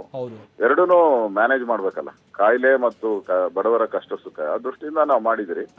ಅನಿವಾರ್ಯತೆ ಸೃಷ್ಟಿ ಆಗ್ತಾ ಇದೆ ಅಂತ ಅನ್ಸುತ್ತೆ. ಸೊ ಈ ಸಂದರ್ಭದಲ್ಲಿ ಮುಖ್ಯಮಂತ್ರಿಗಳು ತೀರ್ಮಾನವನ್ನ ಪ್ರಕಟ ಮಾಡ್ತಾರೆ. ಈಗ ಲಾಕ್ಡೌನ್ ಆದ್ರೆ ಇನ್ ಕೇಸ್ ಆರ್ ಅಶೋಕ್ ಅವರೇ, ಅದು ಬೆಂಗಳೂರಿಗೆ ಮಾತ್ರ ಸೀಮಿತ ಆಗಿರುತ್ತೋ ಅಥವಾ ಈ ಕೆಲವೊಂದು ಡಿಸ್ಟ್ರಿಕ್ಟ್ ನಲ್ಲೂ ಕೂಡ ರೇಟ್ ಬಹಳ ಹೆಚ್ಚಾಗ್ತಾ ಇದೆ ಅನ್ನೋದನ್ನು ಕೂಡ ನಾವು ಕೇಳ್ಪಡ್ತಾ ಇದೀವಿ. ಅಂದ್ರೆ ಈ ಸೋಂಕಿತರ ರೇಟ್ ಅಂತ ಡಿಸ್ಟ್ರಿಕ್ಟ್ ಗಳಿಗೂ ಏನಾದ್ರು ಅನ್ವಯ ಆಗ್ಬೋದಾ ಅಂತ ಚಾನ್ಸಸ್ ಇರ್ಬೋದಾ ನೀವು ಗಮನಿಸಿರೋ? ಹೌದೌದು, ಈಗ ಹಾಸನದಲ್ಲೂ ಪ್ರಾಬ್ಲಮ್ ಆಗಿದೆ. ನಾನು ಹಾಸನ್ಗೆ ಕಳೆದ ಒಂದು 15 ದಿನದಿಂದ ಹೋಗಿದ್ದೆ, 12-13 ದಿನದಿಂದ. ಅವಾಗ ಕಡಿಮೆ ಇತ್ತು, ಈಗ ಜಾಸ್ತಿ ಆಗಿದೆ ಹಾಸನದಲ್ಲೂ. ಸೊ ಎಲ್ಲಾ ಕಡೆ ಗುಲ್ಬರ್ಗಾದಲ್ಲಿ ಜಾಸ್ತಿ ಇದೆ, ಎಸ್ಪೆಷಲಿ ದಕ್ಷಿಣ ಕನ್ನಡ ಮತ್ತೆ ಬಳ್ಳಾರಿಯಲ್ಲಿ ಇದ್ರ ಸೋಂಕಿನ ವೇಗ ಬಹಳ ಹೆಚ್ಚಾಗ್ತಾ ಇದೆ ಅನ್ನೋದು, ವೇಗ ಜಾಸ್ತಿ ಆಗ್ತಾ ಇದೆ. ಅದರಿಂದ ಎಲ್ಲೆಲ್ಲಿ ಬಂದಿರ್ಲೋ ಅಲ್ಲೆಲ್ಲ ಮತ್ತೆ ಇದು ಜಾಸ್ತಿ ಆಗ್ತಾ ಇದೆ. ಈ ಎಲ್ಲ ದೃಷ್ಟಿಯಿಂದನೂ ಸಾರ್ವಜನಿಕರ ಒಂದು ಪ್ರಾಣ ರಕ್ಷಣೆ ಮಾಡುವಂತ ದೃಷ್ಟಿಯಿಂದ ಸರ್ಕಾರ ಒಂದು ಗಟ್ಟಿ ನಿಲುವನ್ನ ತೆಗೆದುಕೊಳ್ಬೇಕು. ಮುಖ್ಯಮಂತ್ರಿಗಳು ಇದ್ರ ಬಗ್ಗೆ ಘೋಷಣೆಯನ್ನ ಮಾಡ್ತಾರೆ ಮೋಸ್ಟ್. ಬಹುಶಃ ಈಗ ಇದೆಲ್ಲವೂ ಕೂಡ ನಮ್ಗೆ ಹೊಸದಾಗಿರುವಂತ ಕಾರಣ ಸರ್ಕಾರಕ್ಕೂ ಕೂಡ ಇದನ್ನೆಲ್ಲವನ್ನು ಕೂಡ ಫಸ್ಟ್ ಟೈಮ್ ಇಂಪ್ಲಿಮೆಂಟ್ ಮಾಡ್ತಾ ಇದ್ದು ಹಿಂದೆನೂ ಕೂಡ ನಾವು ಗಮನಿಸಿದ್ವಿ ಅಶೋಕ್ ಅವರೇ. ಸೊ ಆ ಲಾಕ್ಡೌನ್ಗೂ ಈ ಮುಂದೆ ಅಕಸ್ಮಾತ್ ಜಾರಿ ಆಗಬಹುದಾದಂತ ಲಾಕ್ಡೌನ್ಗೂ ಏನ್ ವ್ಯತ್ಯಾಸವನ್ನ ನಾವು ಗಮನಿಸಬಹುದಾಗಿರುತ್ತೆ? ಇದು ಮುಂಚೆ ಪ್ರಿಪರೇಷನ್ಗೆ ಟೈಮ್ ಕೊಟ್ಟು ಮಾಡ್ತಾರೆ ಅಂತ ಅನ್ಸುತ್ತೆ ಮುಖ್ಯಮಂತ್ರಿಗಳು. ಇದಕ್ಕೆ ತಯಾರಿಗೋಸ್ಕರ ಜನ ಏಕಾಏಕಿ ಮಾಡಲ್ಲ, ಜನಕ್ಕೆ ಮುಂಚಿತವಾಗಿ ತಿಳಿಸಿ ಅದಾದ್ಮೇಲೆ ಮಾಡುವಂತದ್ದು, ಅಂದ್ರೆ ಟೈಮ್ ಕೊಟ್ಟು ಮಾಡುವಂತದ್ದು ಮುಖ್ಯಮಂತ್ರಿಗಳು ಆ ತರದ ಯೋಚನೆ ಮಾಡ್ತಾರೆ ಅಂತ ಅನ್ಸುತ್ತೆ. ಹೌದು, ಬಟ್ ಜನರಿಗೇನ್ ಬಹಳ ಗೊಂದಲ ಆಗೋದು, ಬಹಳ ಮುಗಿಬಿದ್ದೇನಾದ್ರು ಖರೀದಿ ಇಲ್ಲ, ಆ ಮಾಡೋದು? ತರದ್ದು ಆಗಲ್ಲ. ಕಳೆದ ಬಾರಿ ಏಕಾಏಕಿ ಲಾಕ್ ಡೌನ್ ಆಯ್ತು. ಹೌದು, ಈ ಸರಿ ಆ ತರ ಏಕಾಏಕಿ ಲಾಕ್ ಡೌನ್ ಆಗಲ್ಲ. ಮೊದ್ಲೇ ಪ್ರಿಪರೇಷನ್ ಮಾಡ್ಕೊಳಕ್ಕೆ ಅವ್ರಿಗೆ ಏನ್ ಬೇಕಾಗಿದೆ, ವಾರಕ್ಕೆ ಅಥವಾ ಇದು ಎಷ್ಟು ದಿನ ಇದಾಗುತ್ತೋ ಅಷ್ಟಕ್ಕೆ ಬೇಕಾದ ಪ್ರಿಪರೇಷನ್ ಮಾಡೋವಂಥದ್ಕೆ ಹೌದು, ಒಂದು ಅವಕಾಶ ಕೊಡ್ಬೇಕು. ಆ ಅವಕಾಶವನ್ನ ಮುಖ್ಯಮಂತ್ರಿಗಳು ತೀರ್ಮಾನ ಮಾಡಿ ಕೊಡ್ತಾರೆ. ಎಕ್ಸಾಕ್ಟ್ಲಿ. ಅರಶಕರ, ಇನ್ನೊಂದು ವಿಚಾರ ನಾವು ಕೇಳ್ಪಟ್ವಿ. ಬಹುಶಃ ನಾಡಿದ್ದು ಮಂಗಳವಾರ ಈಗ ಉಸ್ತುವಾರಿ ಈಗ ನಿಮ್ಮನ್ನು ಸೇರಿ ಉಳಿದಂತ 7 ಮಂದಿ ಇದಾರಲ್ಲ, ಅವ್ರ ಜೊತೆಗೆಲ್ಲ ಒಂದು ವಿಡಿಯೋ ಕಾನ್ಫರೆನ್ಸ್ ಮುಖ್ಯವಾದಂತ ಸಭೆ ಇದೆ ಅನ್ನೋದನ್ನ ಕೇಳ್ಪಡ್ತಾ ಇದ್ವಿ. ಆ ಸಭೆಯಲ್ಲಿ ನೀವು ಮಂಡಿಸುವಂತ ನಿರ್ಧಾರನೂ ಕೂಡ ಅತಿ ಮುಖ್ಯ ಆಗಿರುತ್ತೆ ಈ ಲಾಕ್ಡೌನ್ ವಿಚಾರವಾಗಿ ಅನ್ನೋದನ್ನು ಕೂಡ ಕೇಳ್ಪಡ್ತಾ ಇದ್ವಿ. ಹೌದಾ? ಆ ತರದ ಸಭೆ ಅಲ್ಲಿ ನೀವು ಬೆಳಗ್ಗೆ ಭೇಟಿ ಮಾಡ್ತಾ ಇದ್ದೀನಿ ಮುಖ್ಯಮಂತ್ರಿಗಳನ್ನ. ಬೆಳಗ್ಗೆ 12 ಗಂಟೆಗೆ ನಾನು ಭೇಟಿ ಮಾಡ್ತಾ ಇದ್ದೀನಿ. ನಾಳೆ ಅದಾದ್ಮೇಲೆ ಹೇಳ್ತೀನಿ, ಭೇಟಿ ಮಾಡ್ತಾ ಇದ್ದಾರೆ. ಬಹುಶಃ ನೀವು ಮಾತಾಡ್ತಿರೋ ನೋಡ್ರೆ ನಿಮ್ಮ ನಿರ್ಧಾರವೂ ಕೂಡ ಅಂದ್ರೆ ಲಾಕ್ಡೌನ್ ಪರವಾಗೇ ಇದೆ, ಅಂದ್ರೆ ಈಗ ಸದ್ಯದ ಮಟ್ಟಿಗೆ ಅವಶ್ಯಕತೆ ಇದೆ ಅನ್ನೋ ಹಾಗಿದೆ ಬಹುಶಃ. ಬೇಗ ಕಟ್ ಮಾಡಬೇಕು. ಬೇಗ ಕಟ್ ಮಾಡುವಂತದ್ಕೆ ತಜ್ಞರ ಸಲಹೆ ಇವೆಲ್ಲವನ್ನ ಮುಖ್ಯಮಂತ್ರಿಗಳು ಪಡೆದಿದ್ದಾರೆ. ಬೇಗ ಕಟ್ ಮಾಡ್ಬೇಕು. ಈಗ ನಮ್ಗೆ ಸ್ಪೀಡ್ ಹೋಗ್ತಾ ಇರೋ ಸ್ಪೀಡ್ ಅನ್ನ ಕಟ್ ಮಾಡ್ಬೇಕಾಗಿದೆ. ಆ ಸ್ಪೀಡ್ ಕಟ್ ಮಾಡಕ್ ಏನ್ ದಾರಿ ಅನ್ನೋದನ್ನ ಸರ್ಕಾರ ಯೋಚನೆ ಮಾಡ್ತಾ ಇದೆ. ಬಹುತೇಕ ಸಚಿವರು, ಸಂಪುಟದ ಸಹೋದ್ಯೋಗಿಗಳೆಲ್ಲರೂ ಕೂಡ ಲಾಕ್ಡೌನ್ ಪರವಾಗೇ ಇದ್ದಾರೆ ಅಂತ ಕಾಣಿಸುತ್ತೆ. ಒಟ್ಟಾಗಿದ್ದೀರಿ, ಒಗ್ಗಟ್ಟಾಗಿ ನಮ್ ಸಲಹೆಯನ್ನ ಕೊಡ್ತೀವಿ ನಾವು. Okay okay. ಅನ್ಕೊಂಡಂಗಾದ್ರೆ ಎಷ್ಟು ದಿನದ ಮಟ್ಟಿಗೆ ಲಾಕ್ಡೌನ್ ಆಗ್ಬೋದು ಅರಶಕರೇ? ಅದೇನಾದ್ರೂ ಯೋಚನೆ ಇದೆಯಾ? ಆ ತರ ದೊಡ್ಡ ಲಾಕ್ಡೌನ್ ಏನು ಇರಲ್ಲ ಇದು. ಸೀಮಿತ ಅವಧಿಗೆ. ಬಹುಶಃ ಈಗ ಉತ್ತರ ಪ್ರದೇಶ, ಬಿಹಾರಲ್ಲೆಲ್ಲ ಕೆಲವೊಂದ್ ಕಡೆ ಇಂಪ್ಲಿಮೆಂಟ್ ಮಾಡ್ತಾ ಇದ್ರಲ್ಲ, ಆ ಮಟ್ಟಿಗೆ ಇರುತ್ತೆ ಹಾಗಾದ್ರೆ ಇಲ್ಲ? ಸ್ಪೀಡ್ ಕಟ್ ಮಾಡಕ್ಕೆ ಎಷ್ಟು ಬೇಕೋ ಅಷ್ಟು ದಿನ ಮಾಡ್ತೀವಿ. Okay okay okay okay okay. ಧನ್ಯವಾದ ಆರ್ ಅಶೋಕ್ ಅವರೇ ಟಿವಿ9 ಜೊತೆ ಮಾತನಾಡಿದ್ದಕ್ಕಾಗಿ. ಸೊ ಇದು ಆರ್ ಅಶೋಕ್ ಅವರು, ಕಂದಾಯ ಸಚಿವರು. ಬಹುಶಃ ಆರ್ ಅಶೋಕ್ ಅವ್ರು ಮಾತನಾಡ್ತಾ ಇರೋ ಟೈಮ್ನಲ್ಲೂ ನೋಡಿದ್ರೆ ಯಾಕೋ ಲಾಕ್ಡೌನ್ ಬಹುತೇಕ ಪಕ್ಕ ಅನ್ನೋದು ಸ್ಪಷ್ಟ ಆಗ್ತಾ ಇದೆ.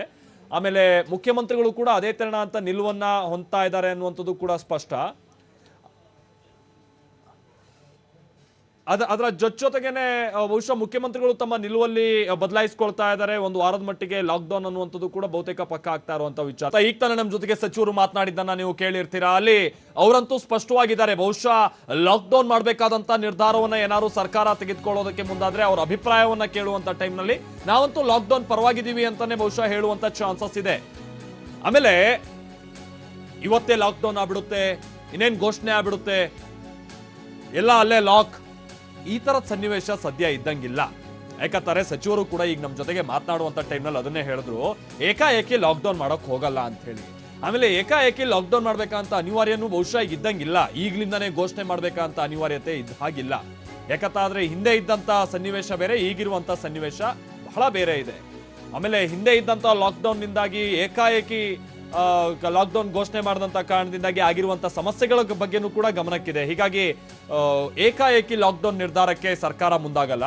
ನಮ್ಮ ಜೊತೆಗೆ ಸಚಿವರಾಗಿರುವಂತ ಗೋಪಾಲಯ್ಯ ಅವರು ಸಂಪರ್ಕದಲ್ಲಿದ್ದಾರೆ. ಗೋಪಾಲಯ್ಯ ಅವರೇ, ನಾವು ಕೇಳ್ಪಡ್ತಾ ಇದೀವಿ ಬಹುತೇಕ ಮುಖ್ಯಮಂತ್ರಿಗಳು ಲಾಕ್ಡೌನ್ ಪರವಾಗಿ ತಮ್ಮ ನಿಲುವನ್ನ ಬದಲಾಯಿಸಿಕೊಳ್ತಾ ಇದ್ದು, ಒಂದು ವಾರದ ಮಟ್ಟಿಗೆ ಮುಂದಿನ ವಾರದಿಂದ ಲಾಕ್ಡೌನ್ ಘೋಷಣೆ ಆಗ್ಬೋದಂತ ಚಾನ್ಸಸ್ ಇದೆ ಅಂತ ನಿಮ್ಮ ಮುಖೇನವಾಗಿ ನಾವು ತಿಳಿದುಕೊಳ್ಳೋದಾದ್ರೆ? ಸರ್, ಈಗ ನಾವು ಮೊನ್ನೆ ಮುಖ್ಯಮಂತ್ರಿಗಳು ಕ್ಯಾಬಿನೆಟ್ ಸಭೆಯಲ್ಲಿ ನಮ್ಗೆ ಏನ್ ಜವಾಬ್ದಾರಿ ಕೊಟ್ಟಿದ್ದಾರೆ, ಹೌದು, ಬಹುಶಃ ದಾಸರಳ್ಳಿ, ಮಹಾಲಕ್ಷ್ಮಿ ಲೇಔಟ್ ಇರ್ಬೋದು, ಹಾಸನ ನಮಗೇನ್ ಇದಾಕಿದ್ದಾರೆ, ಇಲ್ಲಿ ಯಾವ ರೀತಿ ನಾವು ನಿಯಂತ್ರಣಕ್ಕೆ ತರೋದಕ್ಕೆ ಅಂತ ಅನ್ಬಿಟ್ಟು ನಾವು ಆ ಸಭೆಗಳಲ್ಲಿ ಇದ್ದೀವಿ. ಮಹಾಲಕ್ಷ್ಮಿ ಲೇಔಟ್ ನಲ್ಲೂ ಈಗಾಗಲೇ ಒಂದು 4-5 ನರ್ಸಿಂಗ್ ಹೋಮ್ಗಳನ್ನ ಸಂಪರ್ಕ ಮಾಡಿ ಈಗ ಅವ್ರಿಗೂ ವೈದ್ಯಕೀಯ ರಂಗಕ್ಕೂ ಇದೊಂದು ಸವಾಲಾಗಿದೆ. ನೀವೆಲ್ಲ ಈಚೆಗೆ ಬರ್ಬೇಕು ಅಂತಕ್ಕಂಥದ್ದು ಇದ್ ಮಾಡಿ ಬಹುಶಃ ನಾಳೆ ಒಂದು ಅನೌಪಚಾರಿಕವಾಗಿ ಸೇರ್ಕೊಂಡು ಸೋಮವಾರ ಒಂದು ಹಾಸ್ಪಿಟ್ಲ್ ಸಂಪೂರ್ಣವಾಗಿ ಬರೋಕ್ಕಿದಾಗಿದೆ. ಸೋಮವಾರ ಒಂದು 3-4 ಹಾಸ್ಪಿಟ್ಲ್ ಇಲ್ಲ ನಾವು ಮಾಡ್ತೀವಿ. ಇದನ್ನ ನಮ್ಗೆಲ್ಲ ಒಂದು ಚಾಲೆಂಜಿಂಗ್ ಪ್ರಶ್ನೆ ಆಗಿದೆ, ಮಾಡ್ತೀವಿ ಅಂತಕ್ಕಂಥದ್ಗೆ ಮುಂದಕ್ಕೆ ಬರ್ತಾ ಇದಾರೆ ನನ್ನ ಕ್ಷೇತ್ರದಲ್ಲಿ. ಬಟ್ ಈ ಲಾಕ್ಡೌನ್ ಇದ್ರ ನಡುವೆನೆ ಲಾಕ್ಡೌನ್ ಏನಾದ್ರೂ ಹೇರಿಕೆ ಆಗುವಂತ ಸರ್, ಈಗ ಇದನ್ನೆಲ್ಲ ಇಟ್ಕೊಂಡು ನಾವು ಇದನ್ನ ನಿನ್ನೆ ಇವತ್ತು ಏನೋ ಮೀಟಿಂಗ್ ಮಾಡ್ತಾ ಇದ್ದೀವಿ. ಒಂದು ಸರ್ಕಾರದ ಅಧಿಕಾರಿಗಳು, ನಾವುಗಳು ಮತ್ತು ಚುನಾಯಿತ ಪ್ರತಿನಿಧಿಗಳು ಪಕ್ಷಾತೀತವಾಗಿ ಇದು ಎಲ್ಲರ ಅಳಿವು ಉಳಿವಿನ ಪ್ರಶ್ನೆ ಆಗಿದೆ. ಇದರಿಂದ ನಾವು ಇದನ್ನ ಕಡಿಮೆ ಮಾಡೋದಕ್ಕೆ ಏನೇನ್ ಕ್ರಮಗಳನ್ನ ತಗೊಬೇಕು ಕಾಣೋದಕ್ಕೆ ನಾವೆಲ್ಲರೂ ಮಗ್ನರಾಗಿದ್ದೀವಿ. ಲಾಕ್ಡೌನ್ ಆಗಿದ್ರೆ ನಿಮ್ ಸಹಮತನೂ ಇದೆ ಗೋಪಾಲಯ್ಯ ಅವರೇ? ಇಲ್ಲ ಸರ್, ಈಗೇನು ಅವಶ್ಯಕತೆ ಇಲ್ಲ. ಈಗ ಬಂದ್ಬಿಟ್ಟಿದೆ ಸರ್. ಈಗ ಒಂದ್ ವಾರ ಲಾಕ್ಡೌನ್ ಇದು ಕಡಿಮೆ ಈಗಾಗಲೇ ಬೆಂಗಳೂರಿನಲ್ಲಿ ಜಾಸ್ತಿ ಆಗಿದೆ. ಇನ್ನ ನಾವೆಲ್ರೂ ಅದನ್ನ ಕಡಿಮೆ ಮಾಡೋದಕ್ಕೆ ಯಾವ ರೀತಿ ಇದು ಮಾಡಬೇಕು ಆಮೇಲೆ ಆವಾಗ ಕ್ಷೇತ್ರದಲ್ಲೇ ಒಂದು 3-4 ಪ್ರೈವೇಟ್ ಹಾಸ್ಪಿಟಲ್ಗಳು ಇದು ಮಾಡಿ ಎಲ್ಲೆಲ್ಲಿ ಇದಾಯ್ತದೆ ಅಂತ ಕಡೆನೆ ಅಡ್ಮಿಟ್ ಮಾಡಿ ಇದಿದ್ ಮಾಡಿದ್ರೆ ಒಂದ್ ಕಡೆ ಕೂತ್ಕೊಂಡು ಇದಿದ್ ಮಾಡಿದ್ರೆ ಬಹುಶಃ ಒಂದ್ ಹಂತಕ್ಕೆ ತರ್ಬೋದು ಅಂತಕ್ಕಂಥದ್ದು ಎಲ್ರದ್ದು ಲಾಕ್ಡೌನ್ ಅವಶ್ಯಕತೆ ಇಲ್ಲ ಅನ್ಸುತ್ತಾ ನಿಮ್ಗೆ ಗೋಪಾಲಯ್ಯ ಅವರೇ? ಇಲ್ಲ ಈಗ ಕೆಲವರು ಬಡವರು ನಮ್ಮ ಹೊಟ್ಟೆ ಪಾಡು ಅಂತಾರೆ. ಬಹುಶಃ ಆಹಾರ ಇಲಾಖೆಯಿಂದನೂ ಸಾಕಷ್ಟು ಪಡಿತರ ಕಾರ್ಡ್ ಇರೋರಿಗೆ 15ನೇ ತಾರೀಕಿಂದ ತಿರುಗಿ ಕೊಡ್ತಕ್ಕಂಥ ಕೆಲಸ, ಸೋಮವಾರದಿಂದ ಕೊಡ್ತಕ್ಕಂಥ ಕೆಲಸ ಮಾಡ್ತಾ ಇದೀವಿ ತಿರ್ಗ ಮತ್ತೆ ಮಾಡ್ತಾ ಇದ್ದೀವಿ. ಇದು ಮಧ್ಯೆ ನಾವು ಎಲ್ಲರೂ ಬದುಕಬೇಕಾಗಿರೋದ್ರಿಂದ ಇದೊಂದು ಸವಾಲಾಗಿ ಪರಿಗಣಿಸಿ ನಾವೆಲ್ಲರೂ ಕೆಲಸ ಮಾಡ್ಬೇಕಾಗುತ್ತೆ. ಇನ್ ಕೇಸ್ ಗೋಪಾಲಯ್ಯ ಅವರೇ ಏನಾದ್ರೂ ಲಾಕ್ಡೌನ್ ಅಂತ ಜಾರಿ ಆಗಿದ್ದೇ ಆದ್ರೆ ಒಂದು ವಾರದ ಮಟ್ಟಿಗೆ ನಿಮ್ಮ ಇಲಾಖೆಯಿಂದ ತತ್ಕ್ಷಣದ ಮಟ್ಟಿಗೆ ಜನರಿಗೆ ಆಹಾರ ದವಸ ಧಾನ್ಯವನ್ನ ಕೊಡ್ಬೇಕಂತ ಅನಿವಾರ್ಯತೆನೂ ಬಂದ್ಬಿಡುತ್ತೆ. ಆ ನಿಟ್ಟಿನಲ್ಲಿ ಈಗ ಸದ್ಯದ ಮಟ್ಟಿಗೆ ಸಾಧ್ಯ ಇದೆಯಾ, ಅವಕಾಶ ಇದೆಯಾ? ಸಂಪೂರ್ಣವಾಗಿ ನಾವೇನ್ ಮಾತು ಕೊಟ್ಟಿದ್ದೀವಿ, ಕೇಂದ್ರದಲ್ಲಿ ಪ್ರಧಾನಮಂತ್ರಿ ನರೇಂದ್ರ ಮೋದಿಜಿಯವರು, ರಾಜ್ಯದಲ್ಲಿ ಸನ್ಮಾನ್ಯ ಮುಖ್ಯಮಂತ್ರಿ ಯಡಿಯೂರಪ್ಪ ಅವರು ಏನ್ ಮಾತು ಕೊಟ್ಟಿದ್ದಾರೆ, ಇದನ್ನ ಆಹಾರ ಕೊಡೋದಕ್ಕೆ ಸಂಪೂರ್ಣವಾಗಿ ಈಗಾಗಲೇ ಸ್ಟಾಕ್ ಇದೆ. ಸೋಮವಾರದಿಂದ ಇಶ್ಯೂ ಮಾಡೋದಕ್ಕೆ ಈಗಾಗಲೇ ತೀರ್ಮಾನ ಮಾಡಿದ್ದೀವಿ. ಗೋಪಾಲ ಅವರೇ, ಈಗ ನಾಡ್ದು ಬಹುಶಃ ಮಂಗಳವಾರ ವಿಡಿಯೋ ಕಾನ್ಫರೆನ್ಸ್ ಮುಖೇನವಾಗಿ ನೀವು ಸೇರಿದಾಗೆ ಒಟ್ಟು 8 ಮಂದಿ ಏನು ಉಸ್ತುವಾರಿಯನ್ನಾಗಿ ಮಾಡಿದಾರಲ್ಲ ಅವ್ರ ಅಭಿಪ್ರಾಯ ಸಂಗ್ರಹ ಮಾಡಬಹುದಂತ ಚಾನ್ಸಸ್ ಇದೆ ಅಂತ ನಾವು ಕೇಳ್ಪಡ್ತಾ ಇದೀವಿ. ಹಾಗೇನಾದ್ರು ನಿಮ್ಮ ಹತ್ರ ಕೇಳಿದ್ರೆ ನೀವು ಲಾಕ್ಡೌನ್ ಪರವಾಗಿರ್ತೀರೋ ಬೇಡ ಅನ್ನುವಂತ ನಿರ್ಧಾರಕ್ಕೆ ಅಂದ್ರೆ ನಿಮ್ಮ ನಿಲುವನ್ನು ವ್ಯಕ್ತಪಡಿಸ್ತೀರಾ? ಏನ್ ಕೇಳ್ತಾರೆ ನೋಡೋಣ ಸರ್ ಇದನ್ನ. ಆಮೇಲೆ ಎಲ್ಲರನ್ನ ಅಭಿಪ್ರಾಯ ಶಾಸಕರ ಅಭಿಪ್ರಾಯ ಅಂತಾರೆ. ಇಲ್ಲಿ ನಡೆದಿರ್ತಕ್ಕಂಥದ್ದು ನಿನ್ನೆ ನಡೆದಿರ್ತಕ್ಕಂಥ ಸಭೆಯಲ್ಲಿ ಯಾವ ಚುನಾಯಿತ ಪ್ರತಿನಿಧಿಗಳು ಲಾಕ್ಡೌನ್ ಬಗ್ಗೆ ಚಕಾರ ಎತ್ತಿಲ್ಲ. ಇವತ್ತು ವೆಸ್ಟ್ ನಡೆದಿರ್ತಕ್ಕಂಥ ಸಭೆಯಲ್ಲಿ ಯಾರು ಲಾಕ್ಡೌನ್ ಬಗ್ಗೆ ಚಕಾರ ಎತ್ತಿಲ್ಲ. പക്ഷെ ವೆಸ್ಟ್ ನಡೆದಂತ ಸಂದರ್ಭದಲ್ಲಿ ಅಲ್ಲಿ ಕೌನ್ಸಿಲರ್ಗಳು ಬಹುಶಃ ನಮ್ಗೆ ಈ ಸಲ ಏನು ಪ್ರೋಗ್ರಾಮ್ ವರ್ಷಕ್ಕೆ ಹಣ ಕೊಟ್ಟಿದ್ರ, ನಾವ್ ಇನ್ನ ಒಂದು 25 ಲಕ್ಷ ನಾವ್ ಬಿಡ್ತೀವಿ, ಅದನ್ನ ಕೋವಿಡ್ಗೆ ಉಪಯೋಗಿಸ್ಕೊಳ್ಳಿ ಅಂತಕ್ಕಂಥದ್ನ ಹೇಳಿದ್ರು. ವೆಸ್ಟ್ ನಮ್ಮ ಈ ಭಾಗದಲ್ಲಿ ಇರ್ತಕ್ಕಂಥದ್ದು ಏನು ಮಲ್ಲೇಶ್ಪುರ, ರಾಜಾಜಿನಗರ, ಮಹಾಲಕ್ಷ್ಮಿ ಟು ವಿಜಯನಗರ, ಗೋವಿಂದನಗರ, ಚಾಮರಾಜಪೇಟೆಯಿಂದ ಬಂದಿರತಕ್ಕಂತ ಮಹಾನಗರ ಪಾಲಿಕೆ ಸದಸ್ಯರುಗಳು ಇನ್ನ 25-30 ಲಕ್ಷ ನಮ್ಗೆ ಕೊಡ್ತಕ್ಕಂಥ ಅನುದಾನ ಕೋವಿಡ್ ಇದಕ್ಕೆ ಉಪಯೋಗಿಸ್ಕೊಳ್ಳಿ ಅಂತಂದ್ರು. ಧನ್ಯವಾದ ಗೋಪಾಲಯ್ಯ ಅವರೇ, ಧನ್ಯವಾದ. ಸೊ ಇಲ್ಲಿ ಗೋಪಾಲಯ್ಯ ಅವರು ಬಹುತೇಕ ಲಾಕ್ಡೌನ್ ಏನ್ ಬೇಕಾಗಿಲ್ಲ ಅನ್ನುವಂತ ರೀತಿಯಾಗಿದ್ರು ಕೂಡ ಇತರರು ತೆಗೆದುಕೊಳ್ಳುವಂತ ನಿರ್ಧಾರ, ಸರ್ಕಾರ ತೆಗೆದುಕೊಳ್ಳುವಂತ ನಿರ್ಧಾರಕ್ಕೆ ನಾವು ಕೂಡ ಬದ್ಧವಾಗಿರ್ತೀವಿ ಅನ್ನುವಂತ ಹೇಳ್ತಾರೆ. ಬದ್ಧವಾಗಿ ಇರಲೇಬೇಕಾಗುತ್ತೆ. ಆಮೇಲೆ ಆಹಾರ ಪೂರೈಕೆಗೆ ಸಂಬಂಧಪಟ್ಟಂತೆ ಅವ್ರದೇ ದೊಡ್ಡ ಜವಾಬ್ದಾರಿ ಇರುತ್ತೆ ಕೂಡ ಇದೆ. ಜನರಂತೂ ಪ್ಯಾನಿಕ್ ಆಗಕ್ಕೆ ಹೋಗ್ಬೇಡಿ. ಜೊತೆಗೆ ಏನಾದ್ರೂ ಊರಿಗೆ ಹೊರಟ್ಬಿಡೋಣ ಅಂತ ಈಗಲೇ ಹೊರಟು ದೊಡ್ಡ ಅವಾಂತರ ಮಾಡ್ಕೊಳ್ಬೇಡಿ. ಯಾಕಂತಂದ್ರೆ ಈಗ 8 ಗಂಟೆಯಿಂದ ಮತ್ತೆ ಕರ್ಫ್ಯೂ ಅಥವಾ ಕಂಪ್ಲೀಟ್ ಕರ್ನಾಟಕ ಸ್ತಬ್ಧ. ನೀವೇನಾದ್ರೂ ವೆಹಿಕಲ್ ತೆಗೆದುಕೊಂಡು ಹೋಗಿ ಅದನ್ನು ಸೀಸ್ ಮಾಡಿ ನಿಮಗೆ ಫೈನ್ ಹಾಕೋಕ್ಕೂ ಕೂಡ ಈಗ 8 ಗಂಟೆಯಿಂದ ಅವಕಾಶ ಇದೆ. ಹಂಗೆ ಯಾರೋ ಹೋಗಕ್ಕೆ ಹೋಗ್ಬೇಡಿ, ಆ ಥರದ ಅವಶ್ಯಕತೆ ಕೂಡ ಸದ್ಯಕ್ಕಿಲ್ಲ. ಬೆಂಗಳೂರು ನಗರ, ಗ್ರಾಮಾಂತರ ಜಿಲ್ಲೆ ಲಾಕ್ಡೌನ್ ಆಗಬಹುದು. ಈ 2 ಜಿಲ್ಲೆಗಳಲ್ಲಿ ಲಾಕ್ಡೌನ್ ಕುರಿತು ಸರ್ಕಾರ ಯೋಚನೆ ಮಾಡ್ತಾ ಇದೆ ಅನ್ನೋದು ಗೊತ್ತಾಗ್ತಾ ಇದೆ. ಬಹುತೇಕ ಬೆಂಗಳೂರು ರೂರಲ್ಗೆ ಸಂಬಂಧಪಟ್ಟ ಹಾಗೆ ಮಾತ್ರ ಇದು. ಲಾಕ್ಡೌನ್ ಕುರಿತು ಇವತ್ತೇ ಮುಖ್ಯಮಂತ್ರಿಗಳು ಘೋಷಿಸಬಹುದಾದಂತ ಚಾನ್ಸಸ್ ಕೂಡ ಇದೆ. ಪೂರ್ವ ಸಿದ್ಧತೆಗೆ ಜನರಿಗೆ 3 ದಿನ ಅವಕಾಶ ನೀಡಬಹುದಂತ ಚಾನ್ಸಸ್ ಇದೆ ಅನ್ನೋದು ಕೂಡ ಗೊತ್ತಾಗ್ತಾ ಇದೆ. ಬಹುತೇಕ ಇವತ್ತು ಘೋಷಣೆ ಆದ್ರೂ ಆಶ್ಚರ್ಯ ಇಲ್ಲ. ಸೀಮಿತ ಅವಧಿಗೆ ಬೆಂಗಳೂರನ್ನ ಲಾಕ್ಡೌನ್ ಮಾಡುವಂತ ಸಾಧ್ಯತೆ ಇದೆ. ಎಷ್ಟು ದಿನ ಏನು ಎತ್ತ ಅನ್ನೋದು ಗೊತ್ತಿಲ್ಲ. ಆಮೇಲೆ ಇವತ್ತೇ ಅಂತ ಅಂದ್ರೆ ಈಗಿನಿಂದನೇ ಲಾಕ್ಡೌನ್ ಅಂತಲ್ಲ, ಲಾಕ್ಡೌನ್ ಆಗಬಹುದಾ ಅಂತದ್ದು ಬಹುತೇಕ ಮಂಗಳವಾರದಿಂದ, ಆದ್ರೆ ಇವತ್ತೇ ಘೋಷಣೆ ಆಗಬಹುದು. ಯಾಕೆಂತಂದ್ರೆ ಒಂದು 3 ದಿನದ ಮಟ್ಟಿಗೆ ಅವಕಾಶ ಸಿಗ್ಲಿ ಎಲ್ಲ ಪೂರ್ವ ತಯಾರಿಗೆ ಅಂತ. ಯಾಕಂದ್ರೆ ಈಗ ಮಂಗಳವಾರ ಲಾಕ್ಡೌನ್ ಇದ್ದು ಸೋಮವಾರ ಸಂಜೆ ಸಂದರ್ಭದಲ್ಲಿ ಅದನ್ನೇನಾದ್ರು ಘೋಷಣೆ ಮಾಡ್ಬಿಟ್ರೆ ಗೊತ್ತಲ್ಲ, ಪ್ರತಿಯೊಬ್ರು ಕೂಡ ದಿನಸಿ ಅಂಗಡಿಗೆ ಹೋಗೋದು ಇನ್ನಿತರ ಸಮಸ್ಯೆಗಳಾಗ್ಬಿಡುತ್ತೆ. ಆಮೇಲೆ ಆ ಟೈಮ್ನಲ್ಲೇ ಗುಂಪುಗೂಡಿ ಕೊರೋನಾ ಹರಡುವಂತ ಚಾನ್ಸಸ್ಗಳು ಕೂಡ ಜಾಸ್ತಿ ಇರುತ್ತೆ. ಈ ಕಾರಣಕ್ಕಾಗಿನೇ ಒಂದು 3 ದಿನ ಮುಂಚಿತವಾಗಿನೇ ಪೂರ್ವ ಸಿದ್ಧತೆ ಮಾಡ್ಕೊಳ್ಳುವಂತ ನಿಟ್ಟಿನಲ್ಲೂ ಕೂಡ ಅವಕಾಶ ಕೊಡ್ಬೋದಾ ಅಂತ ಚಾನ್ಸಸ್ ಇದೆ. ಸೀಮಿತ ಅವಧಿಗೆ ಬೆಂಗಳೂರು ರೂರಲ್ ಮಾತ್ರ ಇಲ್ಲಿ ಲಾಕ್ಡೌನ್ ಆಗುವಂತ ಚಾನ್ಸಸ್ ಇದೆ. ಈಗ ಬಳ್ಳಾರಿ, ದಕ್ಷಿಣ ಕನ್ನಡ ಇಲ್ಲೆಲ್ಲ ಕೇಸಸ್ಗಳು ಬಹಳ ಹೆಚ್ಚಾಗ್ತಾ ಇದೆ. ಆದ್ರೆ ಸದ್ಯದ ಮಟ್ಟಿಗೆ ಅಲ್ಲಿ ಲಾಕ್ಡೌನ್ ಮಾಡ್ಬೇಕಾ ಅಂತ ಅನಿವಾರ್ಯತೆ ಇಲ್ಲ ಅಂತ ಬಹುಶಃ ಸರ್ಕಾರಕ್ಕೆ ಗಮನಕ್ಕೆ ಬಂದಿದೆ ಅಂತ ಕಾಣಿಸುತ್ತೆ. ಹೀಗಾಗಿ ಬೆಂಗಳೂರಿಗೆ ಮಾತ್ರ ಅಥವಾ ಬೆಂಗಳೂರು ರೂರಲ್ಗೆ 2 ಜಿಲ್ಲೆಗಳಿಗೆ ಮಾತ್ರ ಇರ್ಬೋದು. ಕಿರಣ್ ನಮ್ಗೆ ಇದಕ್ಕೆ ಸಂಬಂಧಪಟ್ಟಂಗೆ ಮತ್ತಷ್ಟು ಡೀಟೇಲ್ಸ್ ಅನ್ನ ಕೊಡ್ತಾರೆ. ಕಿರಣ್, ಈ ಹಿಂದೆ ಲಾಕ್ಡೌನ್ ಘೋಷಣೆ ಮಾಡುವಂತ ಸಂದರ್ಭದಲ್ಲಿ ಆಗಿರುವಂತ ಗೊಂದಲಗಳು, ಅದರಿಂದ ಕಲ್ತ್ಕೊಂಡಿರುವಂತ ಪಾಠ ಸಹಜವಾಗಿದ್ದೇ ಇರುತ್ತೆ. ಸೊ ಅದನ್ನೆಲ್ಲ ಅನುಸರಿಸಿ ಬಹುಶಃ ಇವತ್ತೇ ಏನಾದ್ರೂ ಘೋಷಣೆ ಮಾಡಿ 3 ದಿನಗಳ ತನಕ ಅವಕಾಶ ಕೊಟ್ಟು ಅನಂತರದಲ್ಲಿ ಸ್ಟ್ರಿಕ್ಟ್ ಲಾಕ್ಡೌನ್ಗೆ ಮುಂದಾಗುವಂತ ಚಾನ್ಸಸ್ ಎಷ್ಟಿದೆ ಕಿರಣ್? ಮಾಲ್ತೇಶ್, ಈಗಾಗಲೇ ಕಳೆದ ಬಾರಿ ಲಾಕ್ಡೌನ್ ಮಾಡಿದಂತ ಸಂದರ್ಭದಲ್ಲಿ ಆದಂತಹ ಅವಾಂತರಗಳಿಂದ ಎಚ್ಚೆತ್ತುಕೊಂಡಿರುವಂತಹ ಸರ್ಕಾರ ಈಗ ಕನಿಷ್ಠ ದಿನಗಳ ಅವಕಾಶವನ್ನ ಕೊಟ್ಟು ನಂತರ ಇಲ್ಲಿ ಲಾಕ್ಡೌನ್ ಅನ್ನ ಮಾಡುವಂತ ನಿಟ್ಟಿನಲ್ಲಿ ಈಗ ಪ್ಲಾನ್ ಅನ್ನ ಮಾಡ್ಕೊಂಡಿರುವಂತದ್ದು. ಆ ಕಾರಣಕ್ಕಾಗಿ ಮಂಗಳವಾರ ಸಂಜೆಯಿಂದ ಅಥವಾ ಬಹುತೇಕ ಬುಧವಾರದಿಂದ ಈ ರೀತಿಯಾಗಿ ಕನಿಷ್ಠ 3 ದಿನಗಳ ಅವಕಾಶವನ್ನ ಕೊಡಬೇಕು ಅನ್ನುವಂತಹ ಒಂದು ಚಿಂತನೆಯನ್ನ ಮಾಡಿದೆ. ಹೀಗಾಗಿ ಕನಿಷ್ಠ 3 ದಿನಗಳ ಅವಕಾಶ ಕೊಡಬೇಕನ್ನುವಂತ ನಿರ್ಧಾರವನ್ನ ಮಾಡಿದ್ರೆ ಬುಧವಾರದಿಂದ ಲಾಕ್ಡೌನ್ ಜಾರಿ ಆಗಬಹುದು ಅಥವಾ ಇಲ್ಲದಂತ ಸಂದರ್ಭದಲ್ಲಿ ಈಗಾಗಲೇ ಸಚಿವರುಗಳ ಜೊತೆ ಚರ್ಚೆ ನಡೆಸಿದಂತಹ ರೀತಿಯಲ್ಲಿ ಮಂಗಳವಾರದಿಂದ ಲಾಕ್ಡೌನ್ ಜಾರಿ ಆಗಬಹುದು. ಆದ್ರೆ ಈ ನಿಟ್ಟಿನಲ್ಲಿ ಸರ್ಕಾರ ಇನ್ನು ಅಧಿಕೃತವಾದಂತಹ ಘೋಷಣೆಯನ್ನ ಮಾಡಬೇಕು. ಬಹುತೇಕ ಸದ್ಯಕ್ಕೆ ಸಿಗ್ತಿರುವ ಸರ್ಕಾರದ ಮೂಲಗಳಿಂದ ಸಿಗ್ತಿರುವಂತಹ ಮಾಹಿತಿಗಳ ಪ್ರಕಾರ ಇವತ್ತು ಘೋಷಣೆ ಮಾಡಬಹುದು ಅನ್ನುವಂತಹ ಮಾಹಿತಿಗಳಿವೆ. ಯಾಕಂದ್ರೆ ಇವತ್ತು ಘೋಷಣೆಯನ್ನ ಮಾಡಿದ್ರೆ ಬುಧವಾರದಿಂದ ಅಥವಾ ಮಂಗಳವಾರದಿಂದ ಲಾಕ್ಡೌನ್ ಜಾರಿ ಆಗುವಂತ ಸಂದರ್ಭದಲ್ಲಿ ಕನಿಷ್ಠ 2 ಅಥವಾ 3 ದಿನಗಳ ಅವಕಾಶ ಜನರಿಗೆ ಸಿಗುತ್ತೆ. ಯಾವುದೇ ರೀತಿಯಲ್ಲೂ ಕೂಡ ಗೊಂದಲಕ್ಕೆ ಅವಕಾಶವಾಗದಂತಹ ರೀತಿಯಲ್ಲಿ ಜನರು 1 ವಾರಗಳಿಗೆ ಬೇಕಾದಂತಹ ತಮ್ಮ ಸಿದ್ಧತೆಗಳೇನಿದೆ ಅದನ್ನ ಮಾಡ್ಕೊಳ್ಳೋದಕ್ಕೆ ಅವಕಾಶ ಸಿಗುತ್ತೆ ಅನ್ನುವಂತಹ ನಿಟ್ಟಿನಲ್ಲಿ ಕೂಡ ಸರ್ಕಾರ ಯೋಚನೆಯನ್ನ ಮಾಡಿದೆ. ಹೀಗಾಗಿ 3 ದಿನಗಳ ಅವಕಾಶವನ್ನ ಕೊಡಬೇಕನ್ನುವಂತಹ ತೀರ್ಮಾನವನ್ನ ಮಾಡಿದ್ರೆ ಬಹುತೇಕ ಇವತ್ತು ಘೋಷಣೆ ಮಾಡುವಂತಹ ಸಾಧ್ಯತೆ ಇದೆ ಅನ್ನುವಂತಹ ಮಾಹಿತಿಗಳು ಸರ್ಕಾರದಿಂದ ಸಿಗ್ತಾ ಇದೆ. ಹೀಗಾಗಿ ಸರ್ಕಾರ ಈ ಒಂದು ವಾರಗಳ ಕಾಲ ಘೋಷಣೆ ಮಾಡೋದಕ್ಕೆ ಸದ್ಯಕ್ಕೆ ಪ್ಲಾನ್ ಅನ್ನ ಮಾಡಿದೆ ಅನ್ನುವಂಥದ್ದು ಸದ್ಯಕ್ಕಿರುವಂತಹ ಮಾಹಿತಿ. 1 ವಾರಗಳ ಕಾಲದ ಲಾಕ್ಡೌನ್ ಸಂದರ್ಭದಲ್ಲಿ ಸೋಂಕು ಪ್ರಮಾಣ ನಿಯಂತ್ರಣಕ್ಕೆ ಬಂದ್ರೆ ಆ ನಂತರದಲ್ಲಿ ಮುಂದಿನ ಯೋಚನೆಯನ್ನ ಮಾಡಬಹುದು ಅನ್ನುವಂತಹ ಒಂದು ಸಲಹೆ ಸರ್ಕಾರಕ್ಕೆ ವ್ಯಕ್ತವಾಗಿದೆ. ಯಾಕಂದ್ರೆ ಇವತ್ತು ಬೆಂಗಳೂರಿನಲ್ಲಿ ವಿವಿಧ ವಲಯಗಳ ಸಭೆ ನಡೆಸಿರುವಂತಹ ಸಚಿವರುಗಳು ಕಾರ್ಪೊರೇಟರ್ಗಳ ಅಭಿಪ್ರಾಯವನ್ನ ಮತ್ತು ಅಧಿಕಾರಿಗಳ ಅಭಿಪ್ರಾಯವನ್ನ ಸಂಗ್ರಹಣೆ ಮಾಡಿದ್ದಾರೆ. ಅಲ್ಲಿ ಬಹುತೇಕ ಕಾರ್ಪೊರೇಟರ್ಗಳು ವ್ಯಕ್ತಪಡಿಸಿರುವಂತಹ ಅಭಿಪ್ರಾಯ ಏನಂದ್ರೆ ಲಾಕ್ಡೌನ್ ಸೂಕ್ತ ಅನ್ನುವಂತಹ ಅಭಿಪ್ರಾಯವನ್ನ ಸಚಿವರುಗಳಿಗೆ ತಮ್ಮ ಅಭಿಪ್ರಾಯವನ್ನ ಹೇಳಿದ್ದಾರೆ. ಈ ಅಭಿಪ್ರಾಯಗಳನ್ನ ಸಚಿವರು ನೇರವಾಗಿ ಮುಖ್ಯಮಂತ್ರಿಗಳಿಗೆ ತಲುಪಿಸುವಂತ ಒಂದು ಕೆಲಸವನ್ನ ಮಾಡಿದ್ದಾರೆ. ಇದರ ಜೊತೆಯಲ್ಲಿ ಇವತ್ತು ರಾಜ್ಯ ಸರ್ಕಾರದ ಮುಖ್ಯ ಕಾರ್ಯದರ್ಶಿ ವಿಜಯ ಭಾಸ್ಕರ್ ಅವರು ಬಿಬಿಎಂಪಿ ಅಧಿಕಾರಿಗಳ ಜೊತೆ ಕೂಡ ಒಂದು ವೆಬ್ ಮೀಟಿಂಗ್ ಅನ್ನ ಮಾಡಿದ್ದಾರೆ. ಈ ಸಂದರ್ಭದಲ್ಲೂ ಕೂಡ ಲಾಕ್ಡೌನ್ ಗೆ ಸಂಬಂಧಪಟ್ಟಂತಹ ಸಲಹೆಗಳು ವ್ಯಕ್ತವಾಗಿದೆ ಅನ್ನುವಂತಹ ಮಾಹಿತಿಗಳು ಕೂಡ ಸಿಗ್ತದೆ. ಈ ಎಲ್ಲ ಬೆಳವಣಿಗೆ ಹಿನ್ನೆಲೆಯಲ್ಲಿ ಈಗ ಮುಖ್ಯಮಂತ್ರಿಗಳು ಕೂಡ ಲಾಕ್ಡೌನ್ ಬೇಡ ಅನ್ನುವಂತಹ ಒಂದು ನಿಲುವನ್ನ ಬದಲಾಯಿಸಿ ಲಾಕ್ಡೌನ್ 1 ವಾರಗಳ ಕಾಲ ಆದ್ರೂ ಮಾಡೋಣ ಅನ್ನುವಂತಹ ಒಂದು ತೀರ್ಮಾನಕ್ಕೆ ಬರೋದಕ್ಕೆ ಇದೇ ಪ್ರಮುಖ ಕಾರಣ ಅಂತ ಹೇಳಲಾಗ್ತದೆ.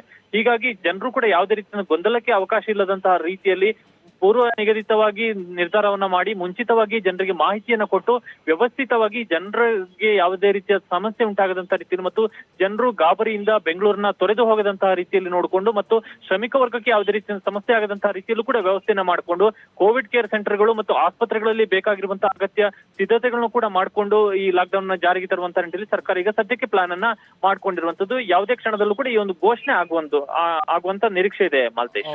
ಓಕೆ ಕಿರಣ್, ಅಂದ್ರೆ ಬಹುಶಃ ನಾವು ಕೇಳ್ಪಡ್ತಾ ಇದ್ವಿ ಬೆಂಗಳೂರು ಜೊತೆಗೆ ಬೆಂಗಳೂರು ರೂರಲ್ಗೆ ಮಾತ್ರ ಇದು ಅನ್ವಯ ಆಗಬಹುದು ಅಂತ ಹೇಳಿ. ಹಾಗೆ ಅನ್ವಯ ಆದ್ರೂ ಕೂಡ ಇದು ಕಂಪ್ಲೀಟ್ ಆದಂತ ಸ್ಟ್ರಿಕ್ಟ್ ಲಾಕ್ಡೌನ್ ಮಾಡೋದಕ್ಕೆ ಸರ್ಕಾರದ ಮನಸ್ಸಿದೆ ಅನ್ನುವಂಥದ್ದು ಸ್ಪಷ್ಟ ಅಲ್ವಾ ಕಿರಣ್? ಯಾಕಂದ್ರೆ ಆ ನಂತರದಲ್ಲಿ ಒಂದಷ್ಟು ರಿಲೀಫ್ ಸಿಕ್ಕಿ ಕೆಲವೊಂದಷ್ಟು ಲಾಕ್ಡೌನ್ ಅನ್ನ ನಾವು ಗಮನಿಸಿದ್ವಲ್ಲ, ಅಂತಹ ಲಾಕ್ಡೌನ್ ನ ಸರ್ಕಾರಕ್ಕೆ ಇಚ್ಛೆ ಇಲ್ಲ. ಕಂಪ್ಲೀಟ್ ಸ್ಟ್ರಿಕ್ಟ್ ಲಾಕ್ಡೌನ್ ಮೊದಲ ಹಂತದಲ್ಲಿ ನಾವು ಗಮನಿಸಿದ್ವಲ್ಲ, ಅದೇ ತರ ಅಂತ ಲಾಕ್ಡೌನ್ ಬಹುತೇಕ ಇಲ್ಲಿ ಫಿಕ್ಸ್ ಆಗ್ಬೋದು ಅಂತ ಚಾನ್ಸಸ್ ಇರ್ಬೋದು ಕಿರಣ್. ಖಂಡಿತವಾಗಿಯೂ ಕೂಡ, ಯಾಕೆಂದ್ರೆ ಒಂದಷ್ಟು ಸಡಿಲಿಕೆಗಳ ನಿಯಮಗಳನ್ನ ಇಲ್ಲಿ ಜೊತೆಯಲ್ಲಿ ಜಾರಿಗೊಳಿಸಿದ್ರೆ ಅದು ಗೊಂದಲಕ್ಕೆ ಕಾರಣ ಆಗುತ್ತೆ ಅನ್ನುವಂತಹ ವಿಚಾರ ಕೂಡ ಸರ್ಕಾರಕ್ಕೆ ಗೊತ್ತಿದೆ. ಹಾಗಾದ್ರೆ ಇಲ್ಲಿ ಸರ್ಕಾರ ಪೂರ್ಣ ಪ್ರಮಾಣದಲ್ಲಿ ಒಂದೇ ರೀತಿಯಾದಂತಹ ನಿಯಮಗಳನ್ನ ಹೇರೋದಕ್ಕೆ ಕೂಡ ಸಾಧ್ಯವಿಲ್ಲ. ಅಗತ್ಯ ವಸ್ತುಗಳಿಗೆ ಬೇಕಾದಂತಹ ಅವಕಾಶವನ್ನು ಕೂಡ ಕೊಡಬೇಕಾಗತ್ತೆ. ವೈದ್ಯಕೀಯ ವ್ಯವಸ್ಥೆಗೆ ಬೇಕಾಗಿರುವಂತಹ ಅವಕಾಶಗಳಿಗೂ ಮತ್ತು ಜನರ ದಿನನಿತ್ಯದ ಬಳಕೆ ಬೇಕಾಗಿರುವಂತಹ ವಸ್ತುಗಳಿಗೆ ಅವಕಾಶವನ್ನು ಕೂಡ ಕಲ್ಪಿಸಬೇಕಾಗತ್ತೆ. ಈ ವ್ಯವಸ್ಥೆಗಳನ್ನ ಮಾಡ್ಕೊಂಡೇ ಲಾಕ್ಡೌನ್ ಅನ್ನ ಮಾಡೋದಕ್ಕೆ ಈ ಬಾರಿ ತೀರ್ಮಾನವನ್ನ ಮಾಡ್ಕೊಂಡಿದೆ. ಆದ್ರೆ ಜನರ ಅನಗತ್ಯವಾದಂತಹ ಓಡಾಟ ಏನಿದೆ ಅದಕ್ಕೆ ನಿರ್ಬಂಧ ಹಾಕುವಂಥದ್ದು ಇಲ್ಲಿರುವಂತಹ ಪ್ರಮುಖವಾದಂತಹ ಉದ್ದೇಶ. ಹೀಗಾಗಿ ರಸ್ತೆಗಳನ್ನ ಬಂದ್ ಮಾಡುವಂಥದ್ದು ಮತ್ತು ಪೊಲೀಸರಿಗೆ ಒಂದಷ್ಟು ಹೆಚ್ಚಿನ ಅಧಿಕಾರವನ್ನ ಕೊಡುವಂಥದ್ದು, ಈ ನಿಟ್ಟಿನಂತಹ ಕ್ರಮಗಳನ್ನ ಈ ಬಾರಿ ರಾಜ್ಯ ಸರ್ಕಾರ ಹೆಚ್ಚು ಕಟ್ಟುನಿಟ್ಟಾಗಿ ಕೈಗೊಳ್ಳೋದಕ್ಕೆ ತೀರ್ಮಾನವನ್ನ ಮಾಡಿದೆ. ಯಾಕಂದ್ರೆ ಕಳೆದ ಬಾರಿ ರಸ್ತೆಯಲ್ಲಿ ಜನರು ಅನಗತ್ಯವಾಗಿ ಓಡಾಟ ನಡೆಸಿದಂತಹ ಸಂದರ್ಭದಲ್ಲಿ ಪೊಲೀಸರು ಲಾಠಿ ಚಾರ್ಜ್ ಮಾಡಿದಂತಹ ಘಟನೆಗಳು ಕೂಡ ನಡೆದಿತ್ತು. ಕೊನೆಗೆ ಸರ್ಕಾರವು ಆದೇಶ ಕೊಡುವಂತಹ ಪರಿಸ್ಥಿತಿ ಕೂಡ ನಿರ್ಮಾಣ ಆಗಿತ್ತು. ಅಂತಹ ಯಾವುದೇ ಗೊಂದಲ ಆಗಬಾರದು ಅನ್ನುವಂತಹ ನಿಟ್ಟಿನಲ್ಲಿ ಈಗ ಸರ್ಕಾರ ಯೋಚನೆಯನ್ನ ಮಾಡಿ ಒಂದಷ್ಟು ಕಟ್ಟುನಿಟ್ಟಿನ ನಿಯಮಗಳ ಜೊತೆಗೆ ಜನರಿಗೆ ಸಮಸ್ಯೆ ಆಗದಂತಹ ರೀತಿಯಲ್ಲಿ ಅವರ ದಿನನಿತ್ಯದ ಬಳಕೆ ವಸ್ತುಗಳಿಗೆ ಅವಕಾಶ ಸಿಗುವಂತಹ ರೀತಿಯಲ್ಲಿ ಈ ಎಲ್ಲವನ್ನು ಕೂಡ ಸಮತೋಲನ ಮಾಡಿಕೊಂಡು ಲಾಕ್ಡೌನ್ ಅನ್ನ ಮಾಡೋದಕ್ಕೆ ಸರ್ಕಾರ ಪ್ಲಾನ್ ಅನ್ನ ಮಾಡಿದೆ. ಸದ್ಯಕ್ಕೆ ಬೆಂಗಳೂರಿನಲ್ಲಿ ಹೆಚ್ಚಿನ ಪ್ರಕರಣಗಳು ವರದಿ ಆಗ್ತಾ ಇರುವಂತದ್ದು, ಅಂದ್ರೆ ಪ್ರತಿನಿತ್ಯ 1000ಕ್ಕೂ ಹೆಚ್ಚು ಪ್ರಕರಣಗಳು ಬೆಂಗಳೂರು ಮಹಾನಗರದಲ್ಲಿ ಕಂಡು ಬರ್ತಿರುವಂತಹ ಕಾರಣಕ್ಕಾಗಿ Bengaluru okay thank you Kiran. ಮತ್ತೆ ನಾನು ನಿಮ್ಮನ್ನ ಇದಕ್ಕೆ ಸಂಬಂಧಪಟ್ಟ ಹಾಗೆ ಸಂಪರ್ಕ ಮಾಡ್ತೀನಿ.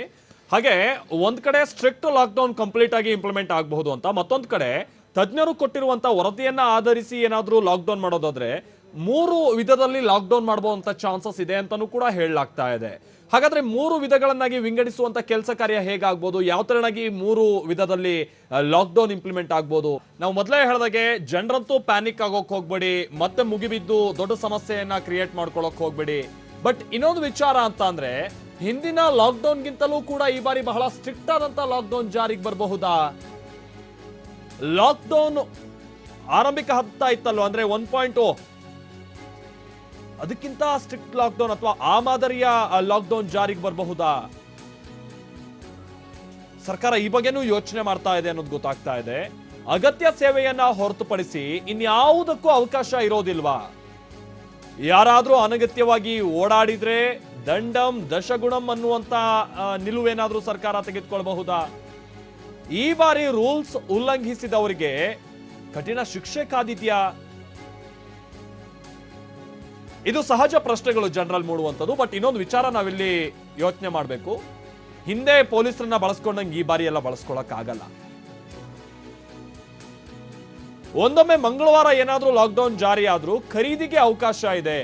ಅಗತ್ಯ ವಸ್ತುಗಳ ಖರೀದಿಗೆ ಅವಕಾಶ ಅಂತೂ ಇದ್ದೇ ಇದೆ. ಸೋಮವಾರ ಒಂದೇ ದಿನ ದಿನಸಿ ಖರೀದಿಗೆ ಚಾನ್ಸ್ ಸಿಗ್ಬೋದಾ ಅಂತ ಸನ್ನಿವೇಶವೂ ಇದೆ. ಆದ್ರೆ ಸಚಿವ ಆರ್ ಅಶೋಕ್ ಅವರು ಹೇಳಿರೋ ಪ್ರಕಾರವಾಗಿ ಕನಿಷ್ಠ 3 ದಿನ ಅವಕಾಶ ಸಿಗುತ್ತೆ. ದಿನಸಿ ಅಗತ್ಯ ವಸ್ತುಗಳ ಖರೀದಿಗೆ 3 ದಿನ ಅವಕಾಶ ಸಿಗುತ್ತೆ ಅನ್ನುವಂಥದ್ದನ್ನು ಕೂಡ ಹೇಳಿದ್ದಾರೆ. ಹಿಂಗಾಗಿ ಜನ ಖಂಡಿತ ಪ್ಯಾನಿಕ್ ಆಗೋಕೆ ಹೋಗ್ಬೇಡಿ. ಆಮೇಲೆ ಇನ್ನೊಂದಂದ್ರೆ ಈಗ ಆಲ್ರೆಡಿ ಕರ್ಫ್ಯೂ ಜಾರಿಗೆ ಬಂತು. ಇನ್ನೇನು ಸಮಯ 8 ಆಯ್ತಲ್ವಾ? ಈಗಿಂದ 33 ಗಂಟೆ, ನಾಡಿದ್ದು ಬೆಳಗ್ಗೆ 5 ಗಂಟೆ ತನಕ, ಸೋಮವಾರ ಬೆಳಗ್ಗೆ 5 ಗಂಟೆ ತನಕ ಕರ್ಫ್ಯೂ ಇದೆ. ಹಿಂಗಾಗಿ ಇನ್ನೇನು ಅಂಗಡಿಗಳು ಮತ್ತೊಂದು ಓಪನ್ ಅಂತೂ ಇರಲ್ಲ. ಹಾಗಾಗಿ ನೀವು ಬೀದಿಗೆ ಹೋಗಿ ಅಥವಾ ಊರುಗಳಿಗೆ ಹೋಗ್ಬಿಡ್ತೀವಿ ಅಂತ ಏನಾದ್ರು ಗಾಡಿ ಎತ್ಕೊಂಡು ಹೋದ್ರೆ ಅಡ್ಡ ಹಾಕಿ ಫೈನ್ ಹಾಕೋಕ್ಕೂ ಅವಕಾಶ ಇದೆ.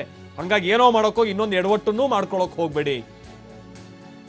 ಅಗತ್ಯ ವಸ್ತುಗಳ ಖರೀದಿಗೆ, ಯಾಕಂತಂದ್ರೆ ಈಗಿಂದ ಇನ್ನು ಕರ್ಫ್ಯೂ ಜಾರಿ ಆದ್ರೆ ನಾಳೆ ಎಲ್ಲ ಕ್ಲೋಸ್ ಇರುತ್ತೆ. ಮಂಗಳವಾರ ಇನ್ನು ಕರ್ಫ್ಯೂ ಜಾರಿ ಆಗ್ಬಿಟ್ರೆ ಇನ್ನು ಸೋಮವಾರ ಉಳಿಯೋದು ಒಂದೇ ದಿನ. ಅವತ್ತು ಒಂದೇ ದಿನ ನಂಗಾರ ಅವಕಾಶ, ಅದು ಸ್ವಲ್ಪ ಗೊಂದಲಕ್ಕೆ ದೂಡುತ್ತೆ ಜನರನ್ನ. ಹೀಗಾಗಿ ಅಗತ್ಯ ವಸ್ತುಗಳ ಖರೀದಿಗೆ ಏನ್ ಸಮಸ್ಯೆ ಆಗಲ್ಲ ಅಂತಾನೂ ಕೂಡ ಆರ್ ಅಶೋಕ್ ಅವರು ಹೇಳಿರೋ ಕಾರಣದಿಂದಾಗಿ 3 ದಿನ ಅವಕಾಶ ಸಿಗುತ್ತೆ ಅಂತಾನೂ ಕೂಡ ಹೇಳಿದ್ದಾರೆ. ಅಥವಾ ನಾಳೆ ಆ ಕರ್ಫ್ಯೂ ಅನ್ನು ಅವ್ರೇನಾದ್ರು ಮರ್ತು ಬಿಟ್ಟು ಹೇಳಿದ್ರು, ಅಥವಾ ಮಂಗಳವಾರ ಬಹುಶಃ ಅವ್ರ ಜೊತೆಗೆ ವಿಡಿಯೋ ಕಾನ್ಫರೆನ್ಸ್ ನಂತರದಲ್ಲಿ ಡಿಸೈಡ್ ಆಗೋದೇ ಆದ್ರೆ ಬಹುತೇಕ ಮಂಗಳವಾರ ಸಂಜೆ ತನಕನೂ ಕೂಡ ಖರೀದಿಗೆಲ್ಲ ಅವಕಾಶ ಇರುತ್ತೆ. ಹಾಗಾಗಿ ಜನ ಯಾರು ಸಮಸ್ಯೆಗೆ ಒಳಗಾಗೋದು ಬೇಡ. ಇದರ ಜೊತೆಗೇನೆ ತಜ್ಞರು ಕೊಟ್ಟಿರುವಂತ ವರದಿ ಆಧರಿಸಿ ಏನಾದರೂ ಸರ್ಕಾರ ನಿರ್ಧಾರಕ್ಕೆ ಬರುತ್ತೆ ಅಂತ ನಾವು ಅಂದುಕೊಂಡ್ರೆ 3 ಮಾದರಿಯ ಲಾಕ್ಡೌನ್ಗೆ ಸರ್ಕಾರ ನಿರ್ಧಾರಕ್ಕೆ ಬರಬಹುದು. 3 ಮಾದರಿಯ ಲಾಕ್ಡೌನ್. 3 ಮಾದರಿಯ ಲಾಕ್ಡೌನ್ ಅಂದ್ರೆ ಏನು?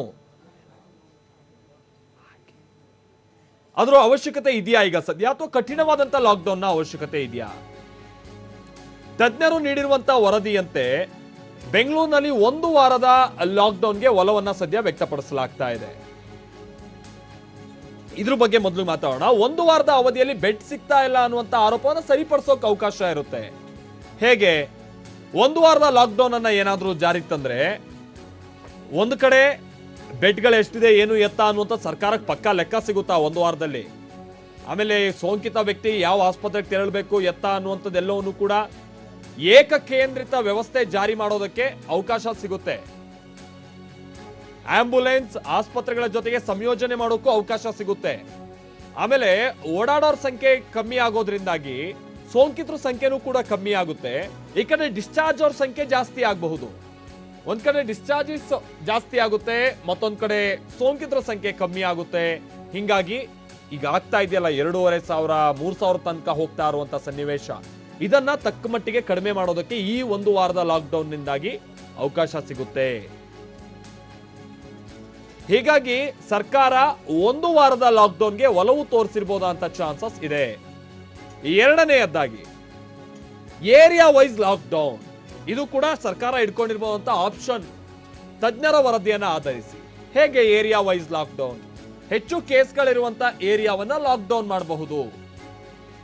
ಕಂಟೈನ್ಮೆಂಟ್ ಝೋನ್ಗಳನ್ನ ಅಥವಾ ಕಂಟೈನ್ಮೆಂಟ್ ಝೋನ್ಗಳು ಹೆಚ್ಚಿರುವಂತ ವಾರ್ಡ್ ಅನ್ನ, ಫಾರ್ ಎಕ್ಸಾಂಪಲ್ ಇಲ್ಲಿ ಸಂಪಂಗಿ ರಾಮನಗರ ಅಥವಾ ಪಾದರಾಯನಪುರ ವಾರ್ಡ್ ಅಂತಾನೆ ತಿಳ್ಕೊಳ್ಳೋಣ. ಈಗ ಹೆಂಗಾಗಿದೆ ಅಂತ ಅಂದ್ರೆ ನಿರ್ದಿಷ್ಟವಾದಂತ ಮನೆಗಳನ್ನ, ಅದರ ಅಕ್ಕಪಕ್ಕದ ಕೆಲ ಮನೆಗಳನ್ನ ಲಾಕ್ಡೌನ್ ಮಾಡುವಂತ ಅಥವಾ ಸೀಲ್ ಡೌನ್ ಮಾಡುವಂತ ಕೆಲಸ ಆಗ್ತದೆ. ಇನ್ನು ಹಂಗಲ್ಲ, ಕಂಪ್ಲೀಟ್ ವಾರ್ಡ್ ಅನ್ನ ಲಾಕ್ಡೌನ್ ಮಾಡೋದು, ಸೋಂಕನ್ನ ಆ ಏರಿಯಾಗೆ ಮಾತ್ರ ಸೀಮಿತ ಮಾಡಿ ಕಂಟ್ರೋಲ್ ಮಾಡುವಂತ ನಿಟ್ಟಿನಲ್ಲೂ ಕೂಡ ಸರ್ಕಾರ ಚಿಂತನೆ ಮಾಡ್ತಾ ಇದೆ ಅನ್ನೋದನ್ನ ನಾವು ಕೇಳ್ಪಟ್ಟಿದ್ವಿ ತಜ್ಞರು ಕೊಟ್ಟಿದ್ದಂತ ಮಾಹಿತಿಯನ್ನ ಆಧರಿಸಿ. 1 ವಾರದ ಲಾಕ್ಡೌನ್ ಬಹುತೇಕ ಸರ್ಕಾರ ಅದ್ರ ಕಡೆಗೆ ಒಲವನ್ನು ಹೊಂದಿದೆ. ಬಟ್ ಏರಿಯಾ ವೈಸ್ ಲಾಕ್ಡೌನ್ ಜೊತೆಗೆ ವಲಯವಾರು ಲಾಕ್ಡೌನ್. ಹೇಗೆ ವಲಯವಾರು ಲಾಕ್ಡೌನ್? ಬೆಂಗಳೂರಿನಲ್ಲಿ ಸೋಂಕಿತರು ಹೆಚ್ಚಿರುವಂತ ವಾರ್ಡ್ಗಳನ್ನ ವಲಯಗಳನ್ನಾಗಿ ವಿಂಗಡಿಸಿ ಲಾಕ್ಡೌನ್ ಮಾಡೋದು. ಹಾಟ್ಸ್ಪಾಟ್ ಕಂಟೈನ್ಮೆಂಟ್ ಝೋನ್ಗಳ ಆಧಾರದ ಮೇಲೆ ಲಾಕ್ಡೌನ್ ಮಾಡೋದು.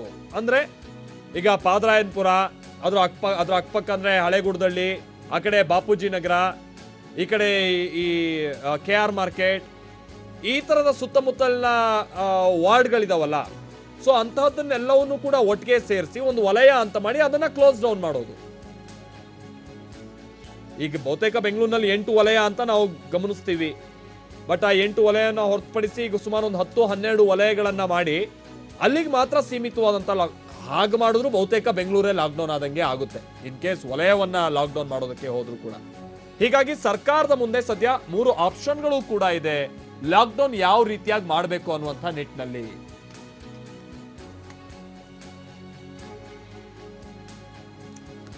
ಇದು ಇವತ್ತಿನ ಇನ್ಸೈಡ್ ಸುದ್ದಿ. ನಿರಂತರ ಸುದ್ದಿಗಾಗಿ ನೋಡ್ತಾ ಇರಿ TV9.